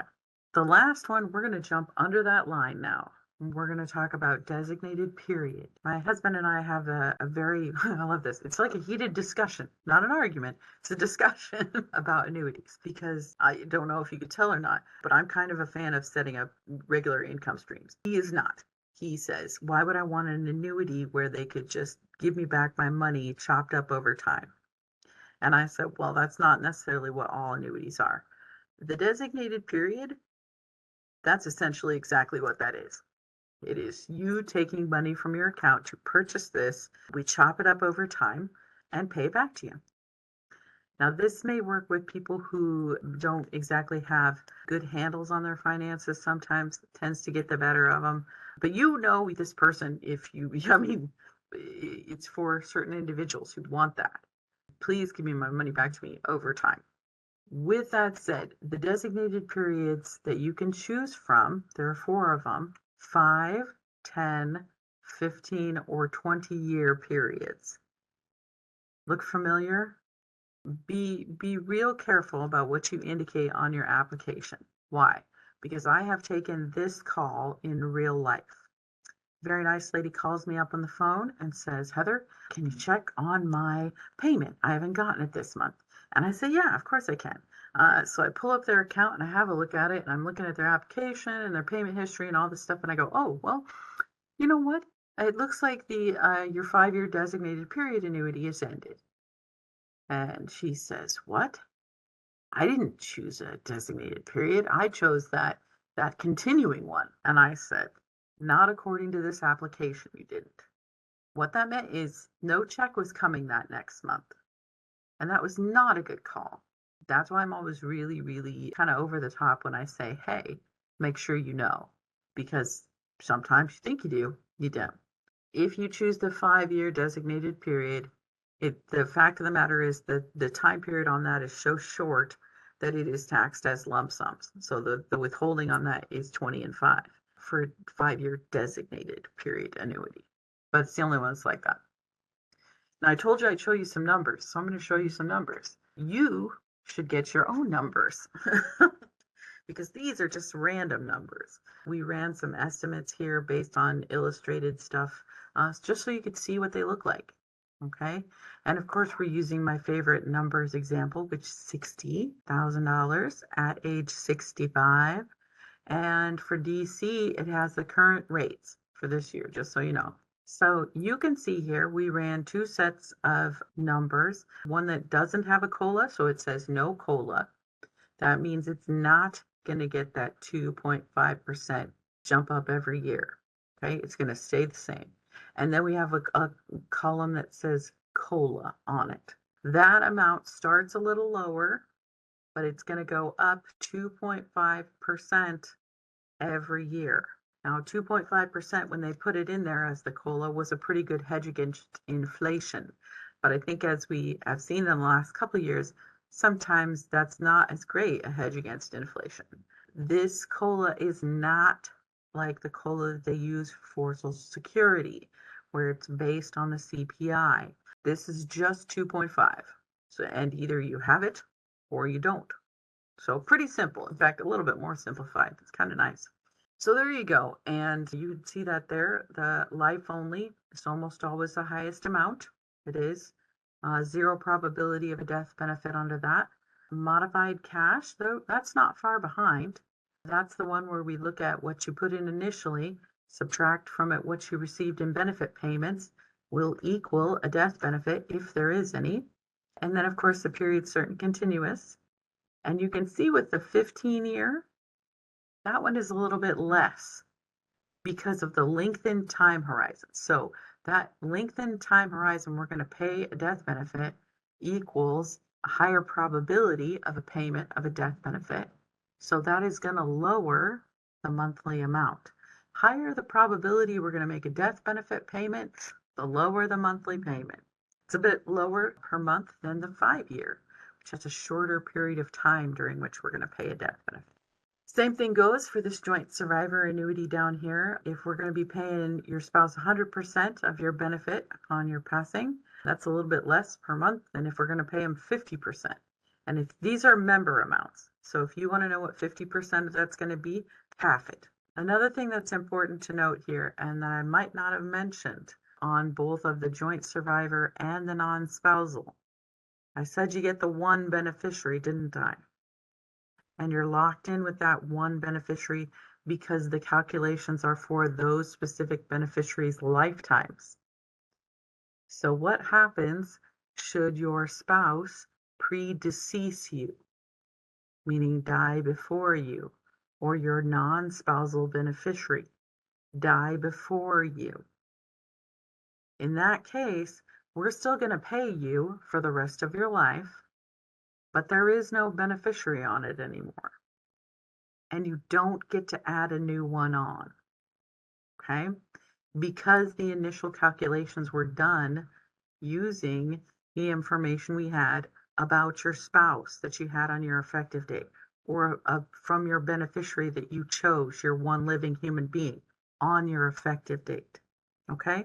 That's an important thing to keep in mind, because while those do establish payments for the lifetime of that person, their lifetime's also a factor in this. Just something to know. Now we're going to look at the benefit estimator, because I don't want you to have any excuses at all not to use this thing. This will give you, essentially, if you put in the correct information that's about you, your personal numbers, what we would pay you per month. It's a good guess. It's not a quote. Don't marry yourself to it, 'cause it could change, particularly if you do it like 5 years before you're going to retire, and then you get there and you want to run it again. Those numbers will be different. Too often, we have somebody walk in with 15 or 20-year-old estimates and then be like, why are these different? Because you're different, because the numbers are different. But you can run this at any point in time. I mean, literally, somebody asked me at a seminar, Heather, when's the best time to run the estimator? And what they wanted me to tell them was how close to retirement is a good time to run the estimator. But I'm kind of a joker. I don't know if you knew this. And so I always say, well, I like to run it when my boss makes me mad. That's a joke. I can't hear you laughing, but I always assume you are. Anytime you want to. And this is not like something you have to get in and get an account for. If you don't have an NPERS online account, that's fine. This is not tracked. It's on the public part of the website. So literally Joe Schmo off the street who has an internet access can get estimates. Okay? So make sure you're getting yours. And while I'm at it today, get your Social Security estimates too. Now that one you have to get a My Social Security account to get, but they're just as important, particularly if you're going to run both retirements around the same time and establish those income streams. Not secure. We don't keep track of it. We're not going to call your boss and say, hey, Susie's running a bunch of estimates for retirement. Do you know what's going on? So if you go to our website and you go to that drop down and you go to the benefit estimator part of that, I want you to read the disclaimer here, of course, because it's important. You click this box and then you go over and you click either county or state. And I'm going to give you some insider fun fact on this. It's the same. The plans are designed such the same. You want to put in your date of birth and then your termination date. That's your last day of work. Why? Because ceasing employment is important. Okay. Then you want to tell us when you want that benefit to begin. And you have a drop down right here for when did you begin participation. That lets us know your tier status. That's participation in the plan. So when you begin contributing to the plan, then you can choose the amount that you want to, buy an annuity with. It doesn't have to be your whole account balance, or it certainly can be. It's up to you. Run it several times. If you want to get a certain amount monthly out of this plan, then see how much you'd have to spend to get that. This is how you can do that. What type of retirement will you be taking? Okay. When you drop this down, you got 4 choices: cash balance, no COLA, cash balance, COLA, defined contribution, no COLA, defined contribution, COLA. They are exactly what I just showed you in that chart. I would recommend getting at least a with COLA and without COLA annuity for yourself. All right. To have a look at those numbers. And then, of course, beneficiary type.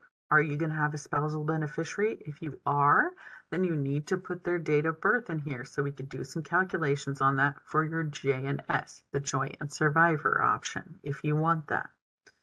And then you click, do you want to calculate your taxes? We update the tax tables on this every single year. So what you're getting is the current tax tables attached to this. We kind of do our best on that, but it is an estimate, of course, and some people want to know how much should be withheld. Annuities are taxed essentially like income. You have to fill out a W-4P for pension, just like you filled out a W-4 when you got this job, right? So if your new gig is retirement, your new job is retirement.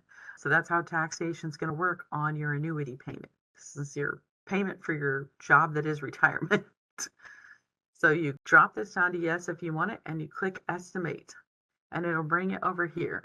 And it's going to give you the monthly calculations for each of the options that I just went over.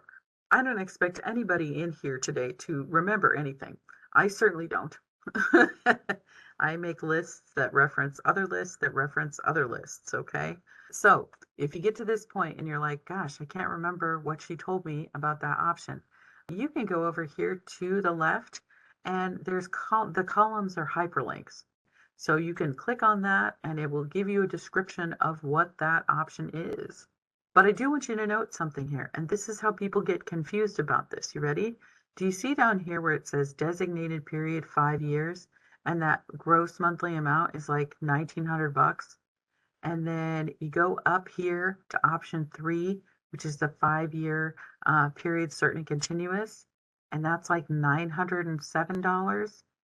Of course you want 1,900 bucks, but if you want it to continue for your whole life, you have to indicate that 5 year that is the $900 one, because that's the one that continues for your whole life, and that probability and that benefit calculation, that's why it's like that. Okay?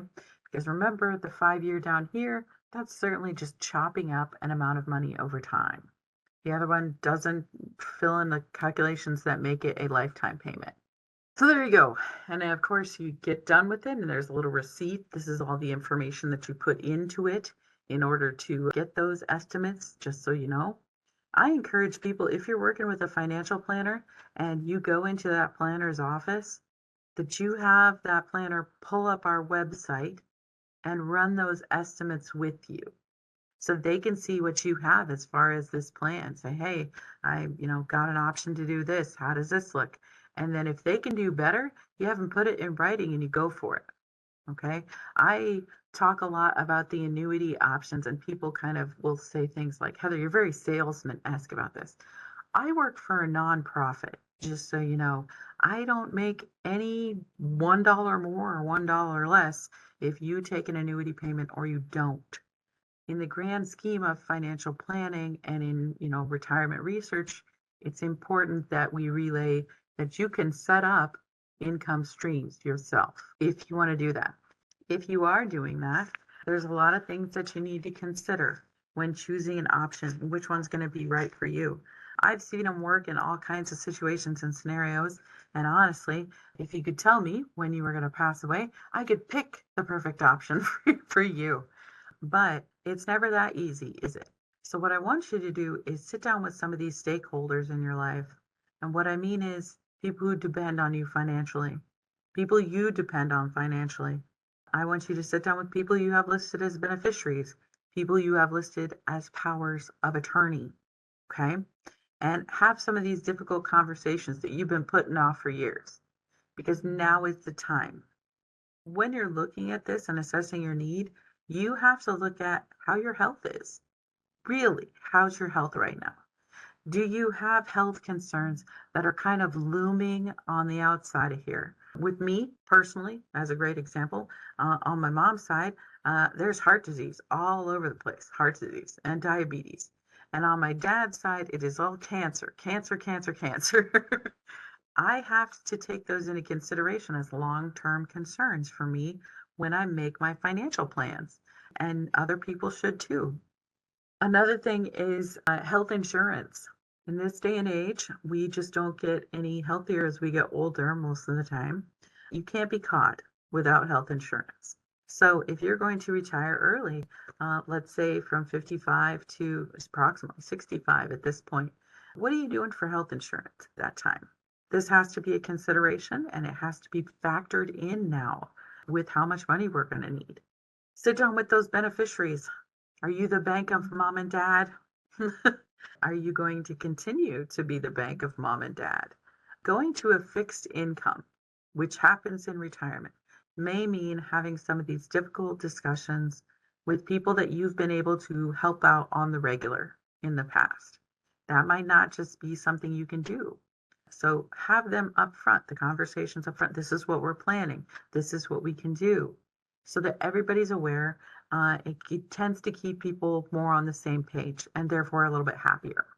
And last but not least, this is something I just want you to consider. What kind of lifestyle do you want in retirement? Do you have big plans? Are you going to be a snowbird? Getting out of here so you don't have to be bothered by the Nebraska winters? Maybe you could do that. Taking your 180-day cruise around the world, do that. Taking your RV to all the national parks, do that. But make sure that you have the finances to do it. Okay? Sometimes this takes planning. So there you go. After having all those difficult conversations and looking at all this stuff, hopefully you'll have a better footing in where you want to be and what you want to do. Now, we're going to go real quickly through a salary replacement example. When I told you financial planners look at a lot of different things, we look at this stuff too. This was based on a financial advisor's software, but it made some guesses. It took into consideration how much Social Security would pay. And then it said, okay, well, how much then would I need to have saved on top of that? The handout is called the Nest Egg Handout. It's also kind of in the binder here, but it's got that little chart that we used from the financial planner's office. Now, it says that if we plan to retire at age 60 and live until age 90, and we wanted to maintain a $30,000 a year lifestyle, that would cost us $2,500 a month. We're going to assume that Social Security is going to replace approximately 40%. Why? Why is that our assumption? Because Social Security as a program is supposed to replace 35 to 40% of your income. To some people, that's kind of surprising, but that's the absolute truth. It was never designed to replace more than that. Always only 35 to 40% of your income. So in this example, we're going to say it's going to be on the high end. It's going to replace 40% for us. If it does that, it's going to replace $1,000. So now we need to find $1,500 per month to add to our $1,000 Social Security benefit to give us $2,500 a month, which will maintain a $30,000 a year lifestyle. Now, according to that handout, what we're going to need to have saved in order to get that $1,500 per month is $496,000. Now, that's a big number. I know some people that have it. I know some people that don't. What happens if you don't have $496,000? Well, let's see what the plan can do for you. That's what you're here to do today, is to assess what this plan can do for you. If you're a defined contribution member, then you'd have to spend $236,500 from your account to purchase a life-only annuity, which would get you that $1,500 a month that you're looking for. Now, this annuity, the life-only one that we purchased, that does have a COLA on it. So it's going to go up 2.5% every year to offset inflation a little bit. But there you have it. Cash balance tier 1 people, you'd only have to spend $206,700 from your account to get that $1,500 a month. To add to your $1,000 to make $2,500 to maintain a $30,000 a year lifestyle. And you notice when I go through here, I say only have to spend this. And you go, Heather, that's still a lot of money. Sure, yeah, it is. But is it more than $496,000? No, it's not. That's how this helps. Also, I'm going to tell you, when I looked at the defined contribution members, this is kind of a big one. Like last year, that rate was less, right? It was 5.67. So I had to tell people that they only had to spend $251,000 to get that 1,500. And the year before that, it was even worse.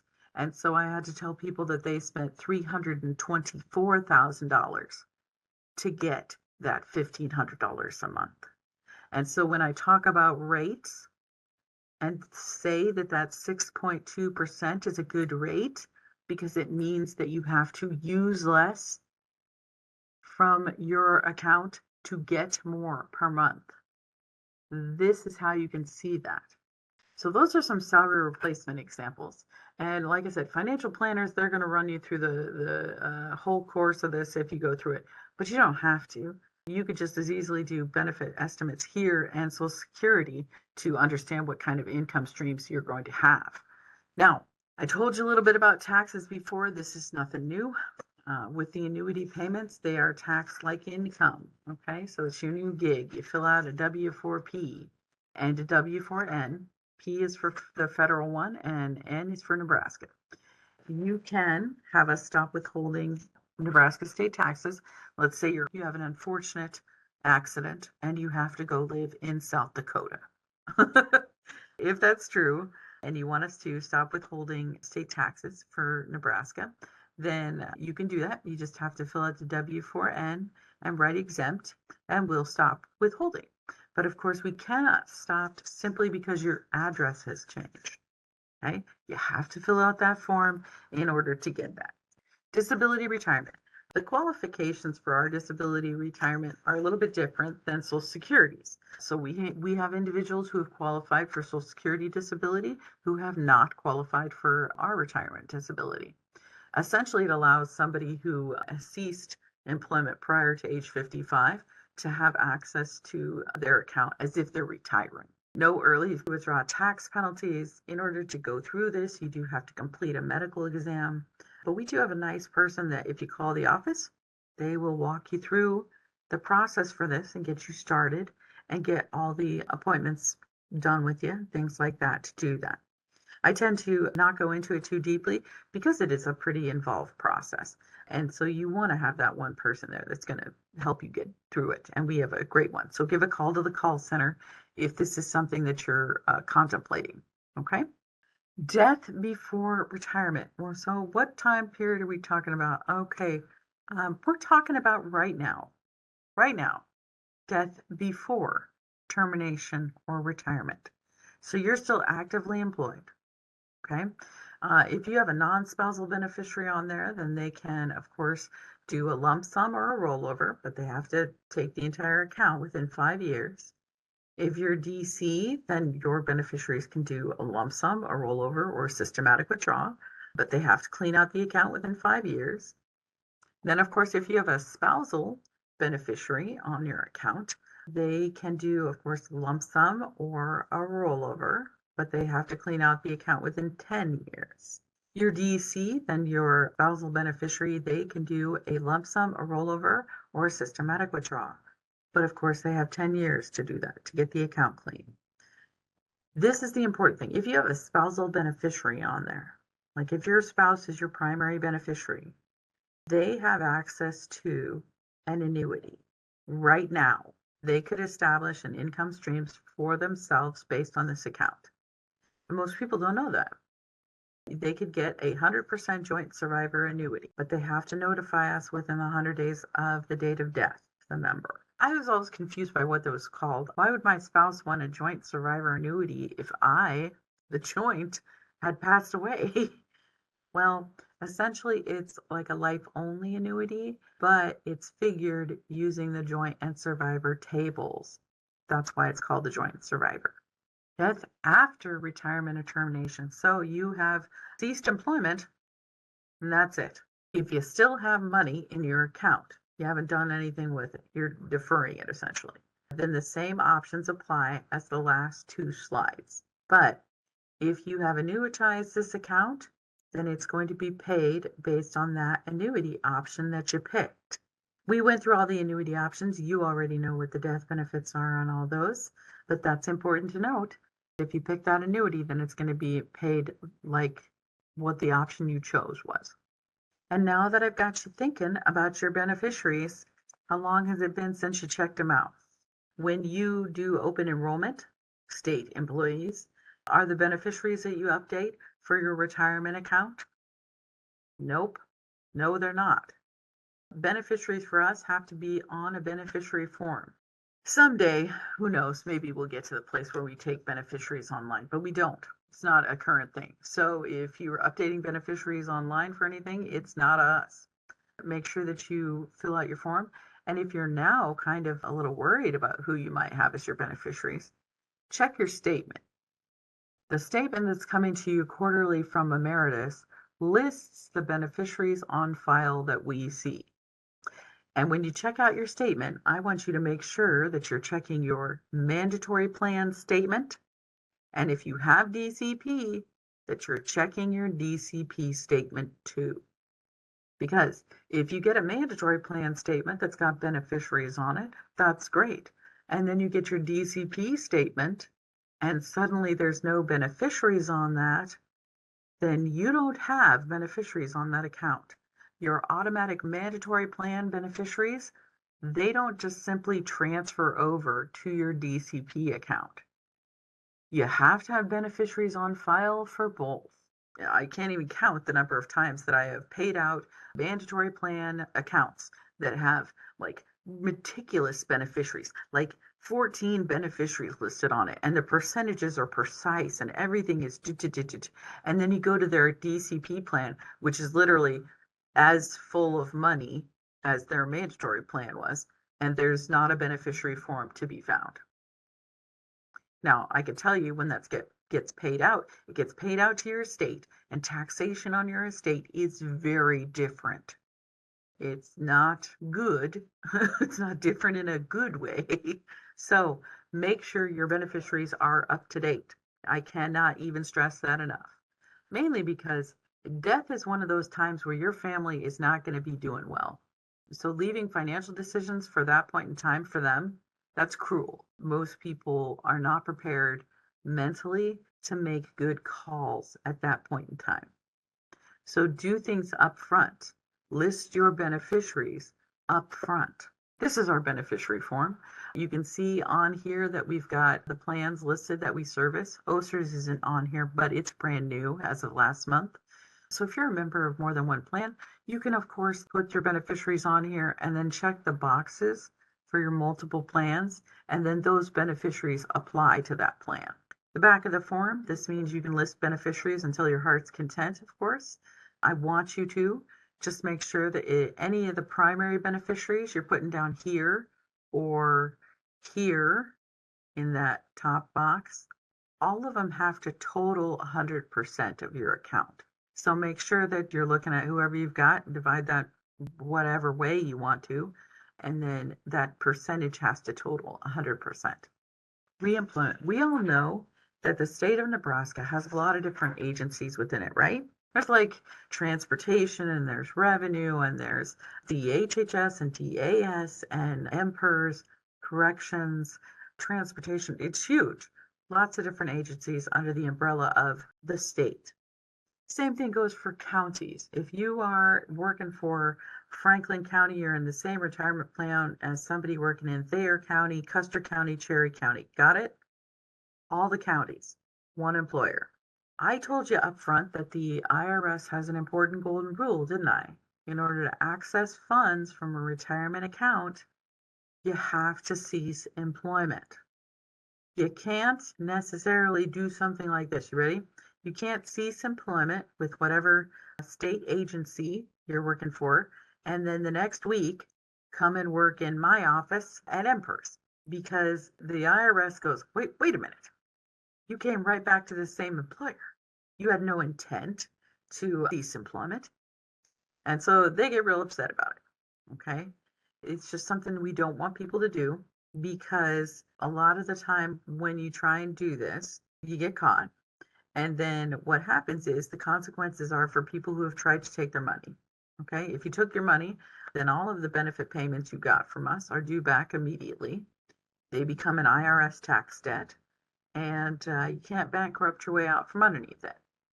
So don't do this. With the IRS, they have a set number of days which establishes intent. It establishes the fact that you had your intent to quit. And that is 120 days from your last day. So from date of termination, 120 days. You don't provide any service during that time into that employer, they go, okay, you must have had the right intent to quit. But I'm going to tell you, how shady does it look to the IRS if you do something like this, where you're like, you know what? I'm going to quit. I'm going to take my money, and then maybe I come back as a contractor. Maybe that contractor is doing exactly the same thing that you were prior to leaving that job. That is a red flag.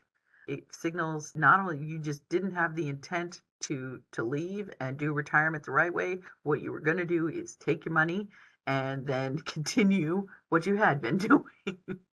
So be very careful with this. A lot of the time when we find that there's violations of this, people have to pay back their benefits, and they're big by that point, because most of the time they're found in audits. I don't want this to happen to anybody, but it is becoming a far more prevalent thing. Just don't. And that's what I have to say on this. If you can't retire, don't retire. Be very careful with reemployment.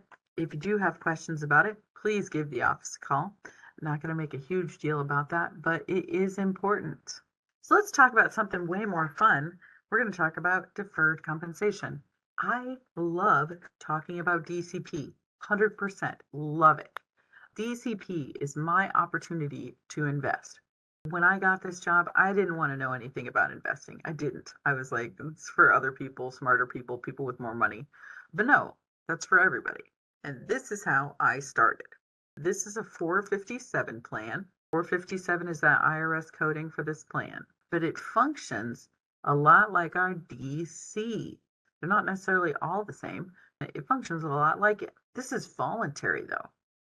So whereas the DC is a mandatory plan that you have to put a certain percentage into from your paycheck, this you get to decide. You're 100% in charge on whether you want to participate and how much you want to participate in it. It's available to all state employees using Workday. And if you're a county employee, there are several counties that are participating in the state's DCP that we're talking about here. Some counties have their own that are like administered by private people, like in the community, financial advisors and stuff. But either way, everybody has access to a DCP. Okay, if you're in the county plan, if you're in the state plan, you have access to a DCP. This is important. And it's another one of those beautiful things in life that is what it says it is. It's deferring part of your compensation until retirement. So you're putting away some of your compensation until retirement, pre-tax. But one of the caveats of that is the fact that you can't access this until you cease employment, just like with the mandatory plan. So it should be kind of considered more like a long-term investment rather than a short-term. I like DCP for a lot of different reasons, but the first and most foremost reason is money that I can't touch is the safest. I've known that about myself for a long time. And so this comes directly out of my paycheck and goes directly into this account. And I love that.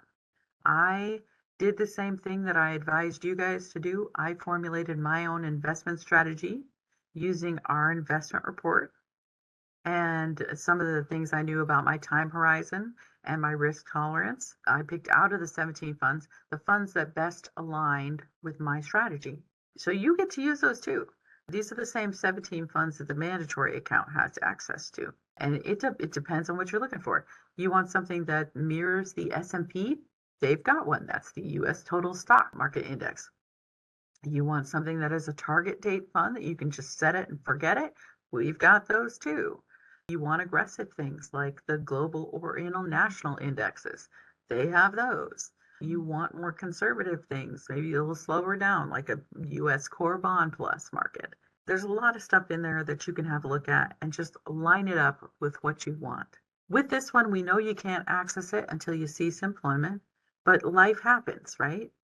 Sometimes you hit the Walmart to get your tires changed and change out a tire, and then they look at all four of your tires and tell you they're bald and you can't leave without replacing all of them because you're a liability on the road. That happens. If that happens, you can stop your contributions for a while to DCP. You can restart them again once you're back on your feet if you want. With this one, I've been promoted within my agency 5 different times. Every single time that I have moved up, I have put more into DCP.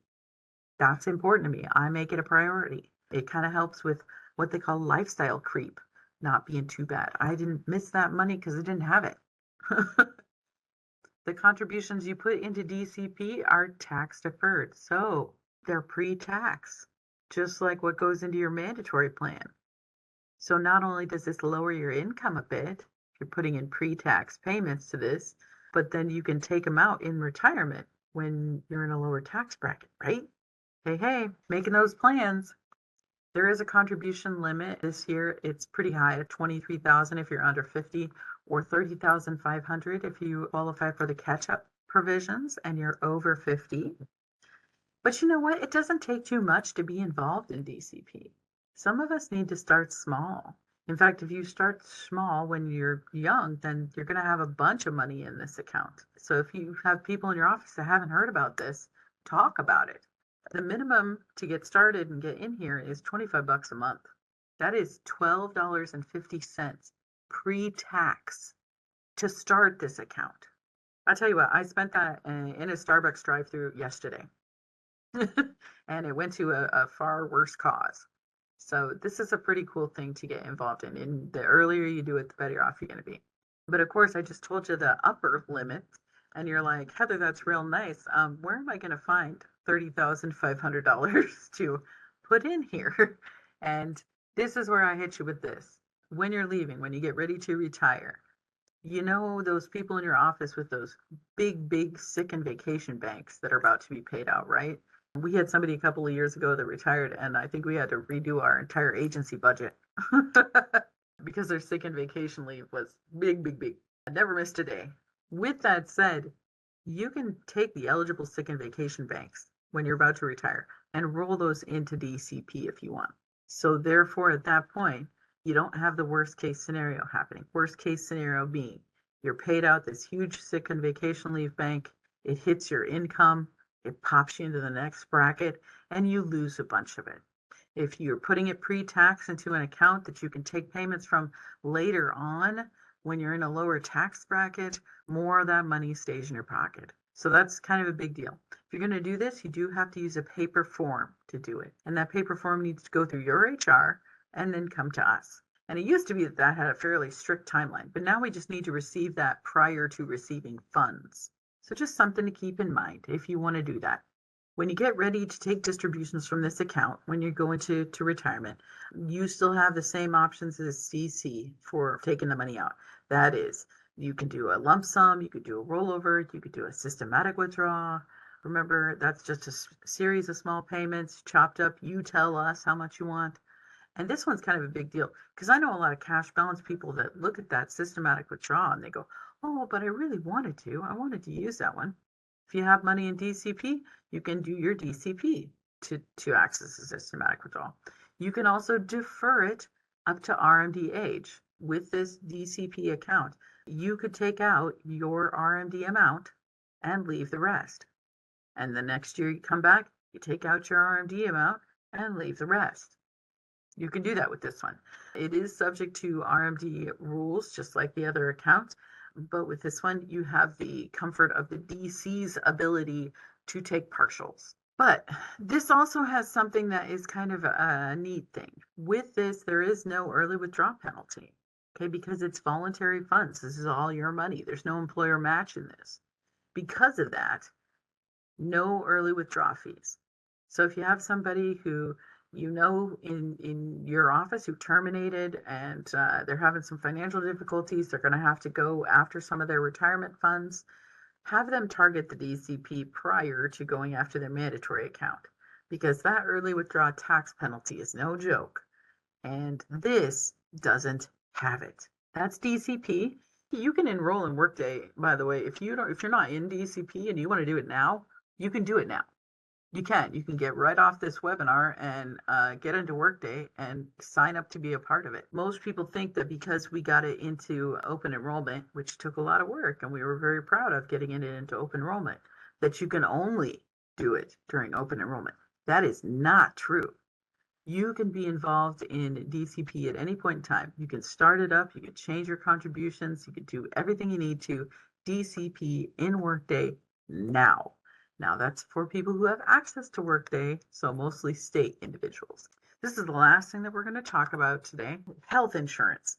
This is not exactly the most positive conversation that I get to have with most people, but it is a needed one. People who are going to retire a little bit early, terminations or retirements, age 55 to 65. If you're not covered by group health insurance, you need to figure out an alternative. Now, I'm going to tell you, I got real excited. We went to Barnes & Noble the other day and I picked up Keplinger's 2024 Retirement Guide. It's a magazine. I get super stoked about it because I'm a big retirement nerd. And they had an article in there about health insurance for this age group. And I was stoked because I was like, oh my gosh, new information that I can give to people about this. Because for years, I only had very small amounts of information. Now, I read this article, and you guys, biggest letdown ever, it was the same. There aren't a lot of options, okay?